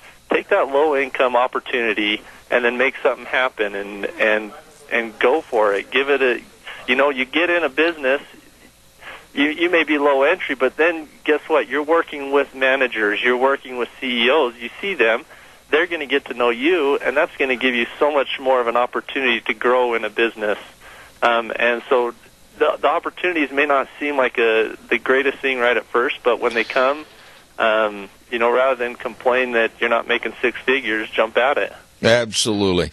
Now, tell me about Lee's Furniture, Floors, and Moors. I'm sure that you have a lot of aspirations and goals for the business and the company, as did your grandfather and your dad. What about the future for you, real quick? Well, you never know what's going to be in the future, but obviously Lee's Furniture has been around for a long time in the community, and, I was just looking back. I can't even count all the people we have employed, whether that was, people getting ready for college or off at college that were taking entry-level jobs, helping with freight and things like that, or, we've had employees for a very long time, and, there's been some good things that the store has provided for many families. And then, of course, we always strive to make sure we have the best service and the lowest prices around. And so, I think with that, we hope to grow and to be a good support and everything for our community. You are a great example. Jason Lee over at Lee's Furniture, Floors, and More in Burley. Thank you for taking the time to come on the program, Jason. Honestly, it means a lot to me, and I appreciate your involvement in the show. Thanks, Ev. God bless you. Thank you very much. I'm going to do a quick commercial, and then we'll have another great young millennial on the program, so stand by. Don't forget our friends at Golden Valley Warehouse, 1000 South and 468 west of Burley. Hey, Scott, the manager, and everybody else over there says they wish the farmers a great year this year, and they've got the best of all your seed, always known for their top quality seed, and locally owned and operated quality seed at competitive prices, and grain carts are available. You'd better get a hold of them today. 678-7324 or 678-7325. Golden Valley Warehouse, 1000 South, 468 west of Burley, waiting right this minute to serve you. And talking about service real quick, I also want to mention our friends over to Redder Showcase. Hello, Guy Redder at 2611 Overland Avenue in Burley. The annual March Madness sale is going on right now. Boy, I'm telling you, you can save money. They got great bargains on appliances, furniture, Serta mattresses on sale. 12 months, same as cash. You can't beat that deal with a Hillary Bradsby baseball bat. You better get in there today. And don't forget, Saturday, April 1st, they're going to have the annual shootout. Up to $5,000 worth of prizes. You better get into the store, Redder Showcase, and find out more today. Redder Showcase, 2611 Overland Avenue in Burley. Right now, we're going to go back to the telephone, and we have a young man that I work with every single month for Lunch Bunch, and I got to tell you, folks, this young man really has his head on a swivel, looking around, checking things out every day, and does a great job. That's Thomas over to Denny's Restaurant in both Burley and Twin Falls. Thomas, good morning. How are you? I'm well, Zeb. You know, I said just a few moments ago to Jason Lee that I'm very, very proud to know him, and I'm very proud to know you. You are an example of hard work, diligent work every day. You are a member of the age bracket called the Millennials, which, quite frankly, I said to Jason, a lot of their generation are causing problems, not working, and expect everything handed to them. What are your thoughts about others of your age bracket that just don't want to do anything? Well, Zeb, first off, I'm shocked. I was shocked to find out that I was actually in that age bracket. I guess I never really looked into that age bracket for millennials, but guess we are in that age bracket, and I grew up with Jason Lee myself, and great friend, and I think we had similar backgrounds as far as the way we were raised. I really believe that I've been thinking about it, and I really believe that that's probably one of the greater issues. I don't believe that this age bracket of kids, these self-entitled kids, came into this world that way. I think they were conditioned that way. I think it all starts with the way they were raised. That's my opinion. Now, when you say conditioned that way, I think you've hit on it. I don't know whether it's the fault of the school systems. I don't know if it's the fault of parents. I don't know whether it's the 60s generation parents or the 80s and 90s generation parents. I don't know. But where did it change, and why has it changed so that people expect everything handed to them? Well, that's a tough one to put a pinpoint on. I really believe it starts mostly in the home. I think of my background. I think one of the greatest things my parents taught me was work ethic, the ability and the need to work, and the pleasures that come from self-satisfaction that comes with accomplishing something, or a goal, or a task. I think a lot of people felt like, well, I want to give my kids something that I couldn't have, and just gave them everything without that need to work and to succeed or fail. I think that is a big part of it as well. I think, when I grew up, if I didn't win first place, I didn't get a trophy. And now I think they say, let's give everybody. Nobody can be a loser, and everybody needs to win, and it's okay to lose. And the kids don't understand that in this day and age. I think they think, well, I've got to win, and it's going to be handed to me. And I don't know about you, Zeb, but in the real world, when they hit the real world, they have a rude awakening, knowing that if you're not good or you're not a winner, you're not going to succeed. Well, tell me a little bit about you as far as taking a big walk off a short pier. And by the way, over at the station, if you could watch the feedback a little bit on the calls, I'd appreciate it in my headsets. But you took a big chance and an opportunity to get into the restaurant business. Now you have control of 2 of the Denny's, one in Twin Falls, one in Burley. That must have been maybe a little bit of a sleepless night or two before you made that decision, was it not? It was. It was a big risk. I mean, it wasn't just. It was my life savings and my brother and my other partner Justin, and we took a big risk. And it was definitely definitely did have a lot of stress that came with it. But I went into it with the mentality of I like to prove to myself that I can accomplish a goal or a task, or I can prove to myself that I can develop skills and attributes needed to be successful in whatever field.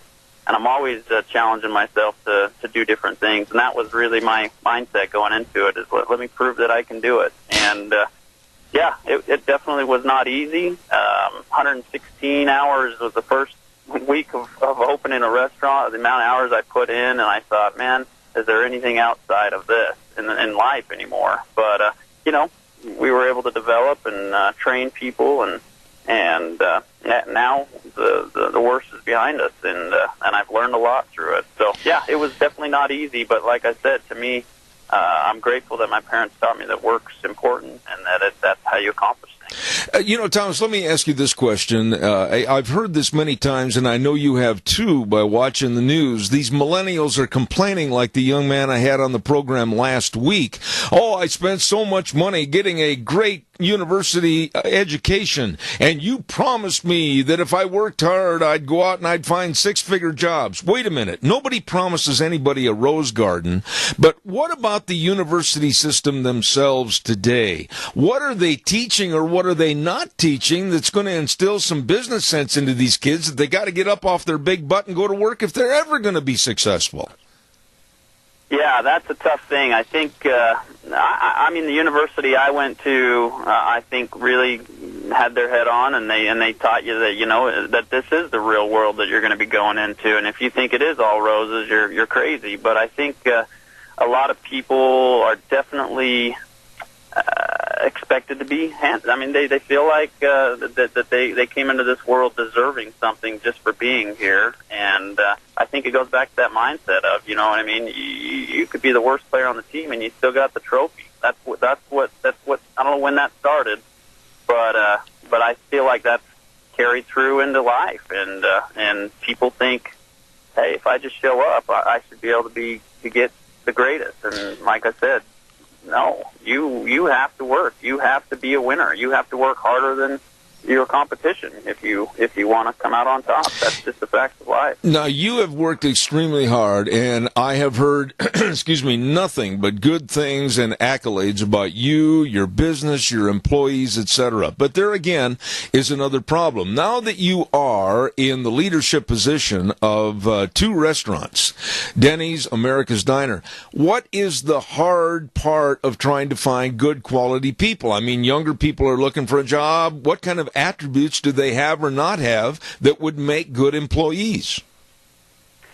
I think these kids, it's hidden, but these kids, the younger generation, I would say that we employ, are coming in with, they have great abilities, they have great potential, and I think it's just they've a lot of the times their eyes have been blinded by what their abilities are, and we hire young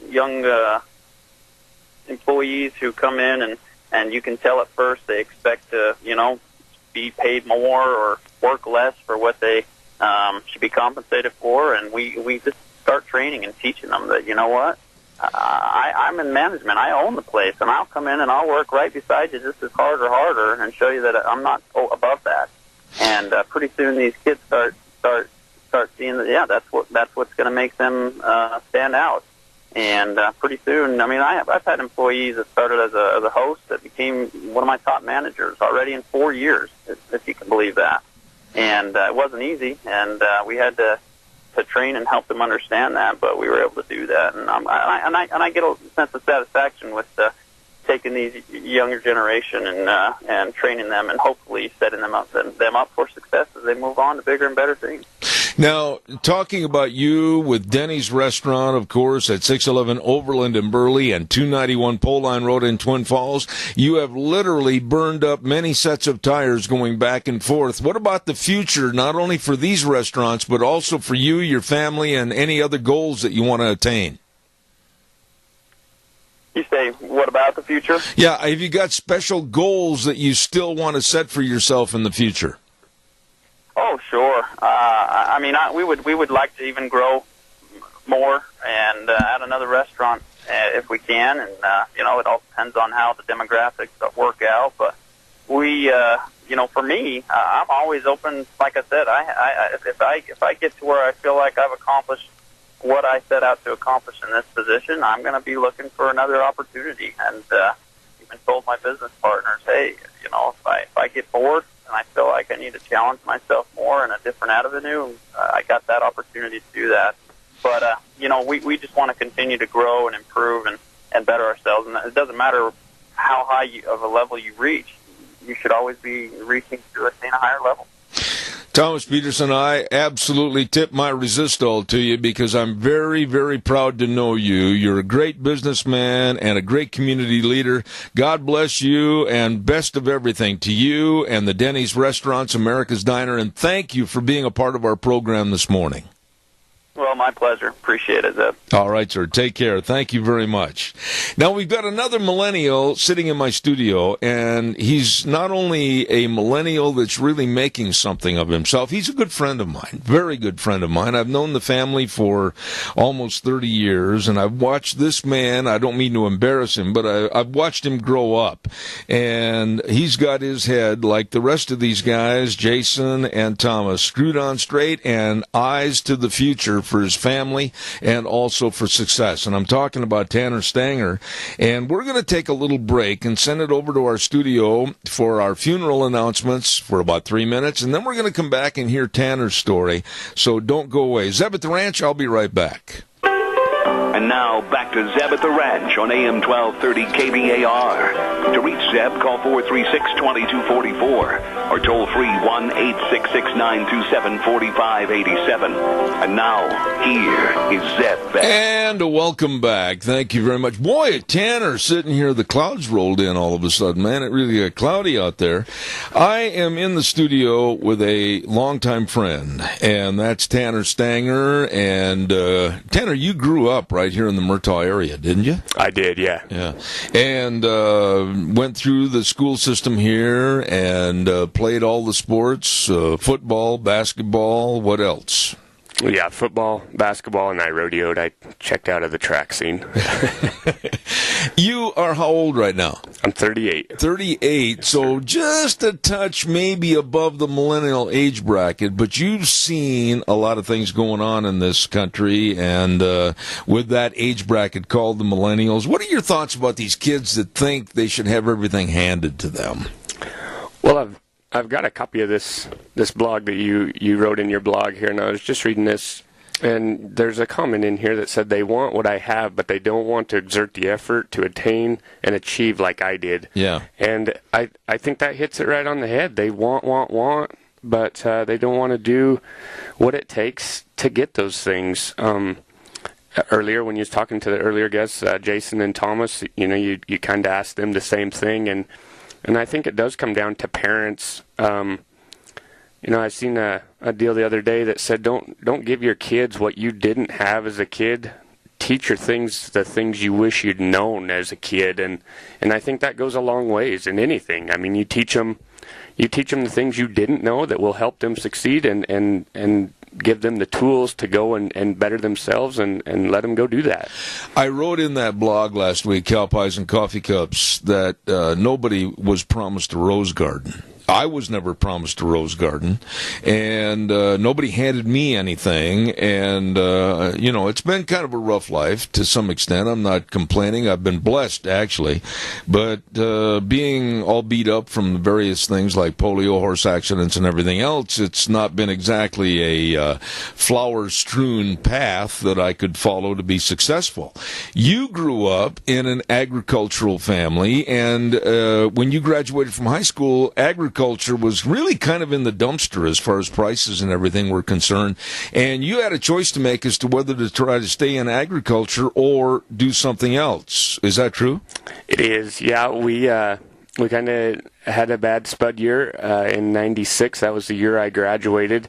My dad and my uncle farmed out here east of Murtaugh and run quite a few acres, and when I got home, my uncle had an opportunity to go sell beet seed, and he took that, and my dad had asked me if I wanted to farm with him. I'd just gotten married, and my dad and I farmed together, and that bad spud year had kind of caught up to us, and they kind of pulled the plug on our operation, and it was one of the hardest things to see, one of the hardest things to go through. But instead of throwing my sucker in the dirt, my dad and I both, we kind of looked down the road and seen other opportunities and had to go and do something different, and we both did that. Tanner, tell people what it's like. And here in this area, I know a lot of people are very attuned to what you grew up in, a farm and ag family. But for the audience that maybe's out of this area somewhere, maybe that listening now in Florida or Texas, wherever, what's it like to just growing up in a farm family and then all of a sudden that lifestyle, it's gone and you have to try something else? That's not easy. It's not at all. It's really hard. It's growing up in a farm family. Outside is your life. Mother Nature and you are hand in hand, and you work outside and you work side by side with your family, and it's a great lifestyle. I love it. If I could go back to it, I'd go back to it in a heartbeat. It's a great lifestyle, but it wasn't in the cards for me, and instead of just sitting down and quitting, you've got to make a go of it. You just got to do something. Now, you said that you had been married at that time, and you were still involved in agriculture and the bad spud year, etc. Wow. What kind of a decision did you have to make, and what kind of choices did you have as far as career opportunities?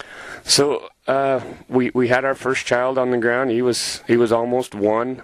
And it was tough. I knew that whatever I decided to do was going to be a big change, and I wanted a change that was going to afford me to spend more time with my family, and also have a bad habit of rodeoing, and I wanted to be able to rodeo. Wait a minute. I got to interrupt you right there. I made my living off of that business for over 40 years, and yes, I don't think I'd use the term bad habit, but it's not the most lucrative at sometimes. That's exactly right. It's not, and I love it to death, and I wanted to be able to do something that I would be able to afford to rodeo, because you know as well as I do, it's hard to make a living rodeoing, and so I wanted to do something to be able to spend time with my family, make a living and be able to rodeo a little bit as well. Yeah. So and I'm going to have you introduce your job career right now, where did becoming a dental hygienist come into play? So I was kicking around a lot of different things of what to do. My in-laws run a great farm operation over in the Hazleton and Jerome area, and that was an option. My mom had worked at a dental office for several years, about 17 years in Kimberly. And she was the one that kind of said, hey, why don't you check out this hygiene job? And so I went down there and I job shadowed there for about a half a day. And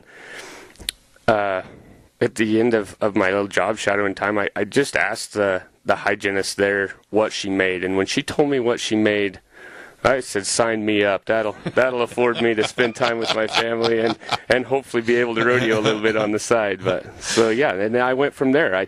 I checked into schools. There's a school down in Reno, Nevada. There's one in Pocatello. There's a couple in Utah. But there was a school in Boise, and it was a private school, and it still is a private school. And I checked into it, applied. I went up there, took a test to get in, and I guess the rest is history. I went in the hygiene field. I got to tell everybody at home that watching Tanner through high school and learning how to bulldog and be a bulldogger in the professional rodeo ranks, how big are you right now? I'm 6 foot. I'm just over. Well, I'm barely 200 pounds. 6 foot, 200 pounds. So you're not as big as most bulldoggers. No. But here you are, and you love that, and you also have a career as a dental hygienist. I mean, when you think of bulldoggers, you know, the long-arm bulldoggers, and then going into a dental hygienist business, they're not really hand in hand, are they? No, they're not. You would not think that your hygienist is going to, for fun and recreation, go out and tip steers over. No. You know, but let's talk a little bit. You had to pay quite a bit of money for an education too, didn't you? I did. That private school, it was a little bit spendy, and I knew that going into it, and I knew that the nature of the business, though, is a good business to go into, and a good field, a good career, and it has been good. I mean, I've been a hygienist now for 10.5 years. It's been that long? It's been that long. Oh, my goodness. I've been a hygienist for 10.5 years, and yeah, I still have student loans. I mean, I do. It was expensive to move up there. It was expensive for us to live there. And I wanted my wife to be able to stay home with our little guy, especially in a big area like Boise. I wasn't going to just turn him loose with anybody, and so we took out a little bit more student loans, knowing that it full-fledged was going to have to pay that back. Yeah, but there again, let's bring it up to the current status of what you see on the news. And you hear these stories, and having a millennial on my program last week that basically blamed me for everything, the bad economy, blamed me for a bad national and world security, blamed me because he went to college and had to get all these student loans, and the big jobs with the six-figure incomes weren't available when he got out of school. The animosity that he showed from the millennials of your age bracket, what do you feel about that? Well, I feel like he wants to fix the blame instead of fix the problem, and part of the problem is sitting down and just blaming. I mean, you want to point the finger all you want. It's not going to fix anything till you get off your behind and go do something about it. Go get a job. What do we do, though, like I asked Thomas and Jason, and I'll ask you the same question. What do we do about our education system or parents bringing these kids up to install, again, a work ethic and a pride ethic to where people want to achieve something? Well, I think it goes back to what you said in your blog there, you know. You didn't promise them anything. You weren't promised anything. I don't promise my kids anything. But I promise them that if they work hard and put in the time, that they will get out of it what they put into it, you know. Effort equals results. That's plain and simple. Do you have, as a young man with a family, how many children do you have now? I've got 3. 3 kids, and they are how old? My oldest Ty, he's 13. Oh, my goodness. Is Addison, he 13 already? 13. Yeah, he'll be Wow. 14 in July. Addison just turned 11, and Peanut, he's 7. 7 years, Peanut. Yeah. I love that. But, you know, what would you like to see in the schools as far as a change or transition in education that would start to put things back, like my tagline at the end of my show, the way things were, the way things ought to be? What about how would we change this so we can get these kids more in tune with trying to use God's talent and be somebody? You know, I don't know if it's so much in the schools as it is inside the walls of your own home. Start there. You know, teach your kids the value of hard work, like both your guests on earlier said. They were instilled the value of hard work, and if you have the value of hard work and you understand that, you'll work hard at whatever you need to achieve and whatever you need to go get. You'll work hard at it. If that's instilled in you, you'll go do it. When you see these kids on the news, like the one that I had on my radio program, and then the others, I'll tell you what, we'll take this call, and then I'll have you answer that question. Caller, go ahead with your question for Tanner Stanger, please. Well, I grew up here in the Magic Valley. I grew up on a farm. And then in 92, I quit farming. We had a farm, a dairy, and a feedlot. And, you know, my dad, if we didn't know anything else, we knew that we had to service the debt, so to speak, every year on the farm and everything. because if you were in debt, by God, you had to make your payment. And so you knew that, you knew the value of a dollar, you knew the value of work. So last weekend I went up to the Treeport Music Festival. My son has a band, he played there. And my son is not part of this, but he is not that way. He has long hair and has a band, plays rock music, but he's not that way. But I was surrounded by socialists, environmentalists, transgenders for a day and a half.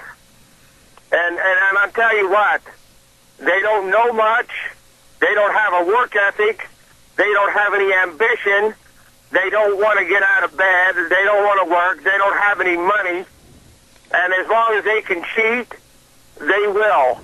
And you see, these people are dragging our society down, and they're going to raise children one day when they decide to maybe have a few. And it's just, I don't know how we deal with it, but the work ethic and some principles will go a long way to saving our country. I'll hang up. I appreciate that call, Randy. How would you respond to that, Tanner?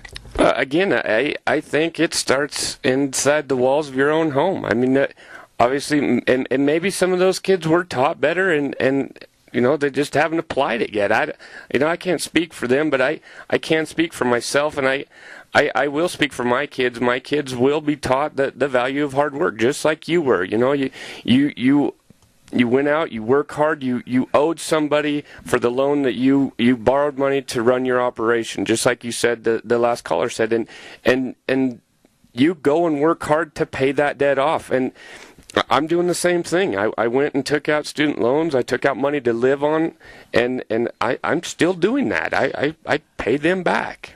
Let me ask you, when you see the news, and I want to go back to the question I asked a moment ago, and calls are welcome, by the way, 436-2244. When you see these kids like at Berkeley, and, 24, 25, 30, 32 years of age at the campuses, and they didn't want a conservative speaker on their campus. They weren't tolerant of anything as far as conservative viewpoints, and so they started fires and destroyed. What do you think of kids like this? And they're not kids, these are adults. Sure. I think it's terrible. Why would you waste your time and I want to say energy on doing something destructive like that? Put it towards something that's going to benefit you, or put it towards something that's going to help your situation. I'm not a fan. You're younger by almost half than I am, but do you see, when you listen to the news, read the newspaper, or follow what's going on politically right now, do you see, and I don't want to sound negative, but I want an honest answer here, do you see a class warfare happening in this country because those that want everything handed to them versus those that have a work ethic like yourself? I don't know if I would call it a class warfare so much as I would a work warfare. It's, do you want to work or do you not? Get out there and provide for yourself and go do something with yourself. Don't sit back and cry, poor me. It's not going to fix anything. It won't. What a waste of a life. Yes, absolutely. I got more with Tanner Stanger in just a few moments. We've got to get a weather forecast in here, and Tanner and I have been looking out the window watching that blue sky dissipate, and all of a sudden it got really kind of cloudy out there. Weather brought to you this half hour by Scarrows Meats, 331 North Road, Jerome. The number to call, 324-7657. Call or don't go away. I'll be with you in a minute. Or you can go to their website, scarrowsmeats.com. They are changing the way we eat one delicious bite at a time at Scarrows Meats. And right now, here's Gina with the weather. Welcome to spring in southern Idaho, and Mother Nature's all over the map this week. Here's what we're looking at for today. Partly cloudy skies, slightly breezy, winds out of the southwest, right around 10 to 15 miles an hour. Expecting a high of 61. Now for tonight, winds are going to be picking up, bringing in some rain showers, about a 70% chance, low right near 46 tomorrow. Really windy. out of the southwest, right around 30 miles an hour. 90% chance of rain showers expected for tomorrow, high of 49. Thursday night, 40% chance of rain and or snow showers mixed with a low of 33. And then for Friday, it looks like partly to mostly cloudy skies, high of 56. That is your weather for Zeb at the Ranch. Thank you, Gina. Brought to everybody by Don Scarrow and the crew at Scarrow's Meats. Got to try that buckboard bacon. Delicious. And all their bratwurst, etc., Scarrow's Meats. 331 North Road, Jerome. They are changing the way we eat, one delicious bite at a time. Hey, by the way, real quick, don't forget Ramsey Heating and Electric and Lennox offering rebates on qualified Lennox home comfort systems. You call Ramsey's today at 678-0459 and learn how Ramsey Heating and Electric and Lennox can save you money. Caller, good morning. You're on the air. Yes, Zeb, I was just wondering how you managed to get such a great guest like Tanner on. Well, he's been a friend and a neighbor for a long time. I knew him when he was in grade school, and he's really done well, and I'm proud of him. Well, I know he should be at work right now, but you know what? That's great that he's on the air with you. All right, sir. Well, I can tell that you know him well, and thank you for your call this morning. I know him very well. Thanks, Zeb. All right, take care. Go ahead, Tanner. Who do you think that was? I got nothing. But I do want to make just a real quick comment. Speaking of, I should be at work right now.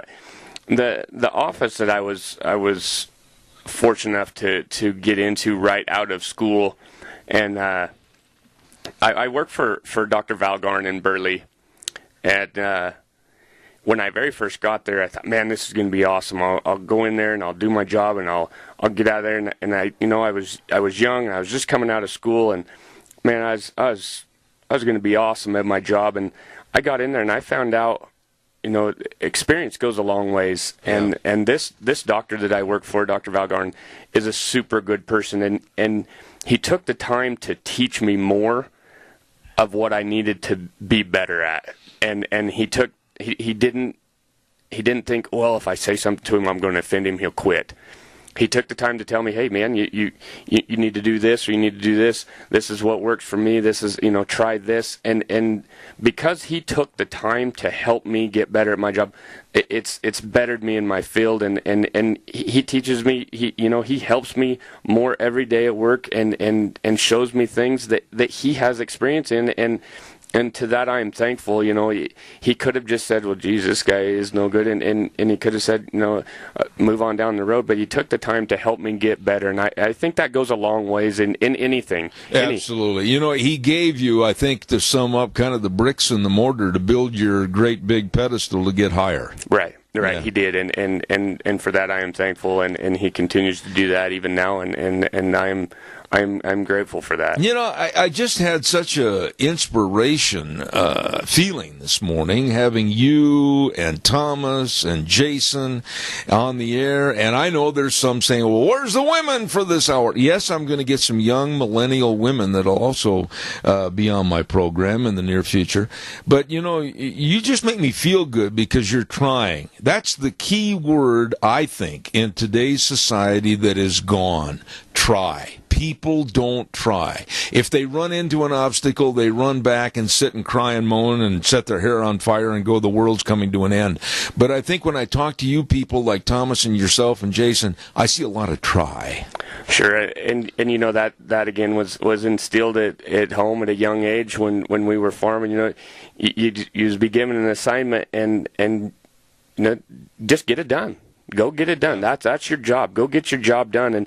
And as I started steer wrestling, some great guys up in Oakley, a cousin of mine, Michael Polton and Brandon Bedke, they started helping me steer wrestle, and they didn't care if you threw a steer down, not as long as you tried to the bitter end, and that's where it all starts from there. And great people like that in my life that have instilled that hard work ethic, whether it's in the rodeo arena or in the arena of life. And let me ask you quickly, I've only got a minute and a half left here, but goals for the future. Have you got certain goals that you want for A, your family, B, yourself, and also perhaps for the rodeo arena?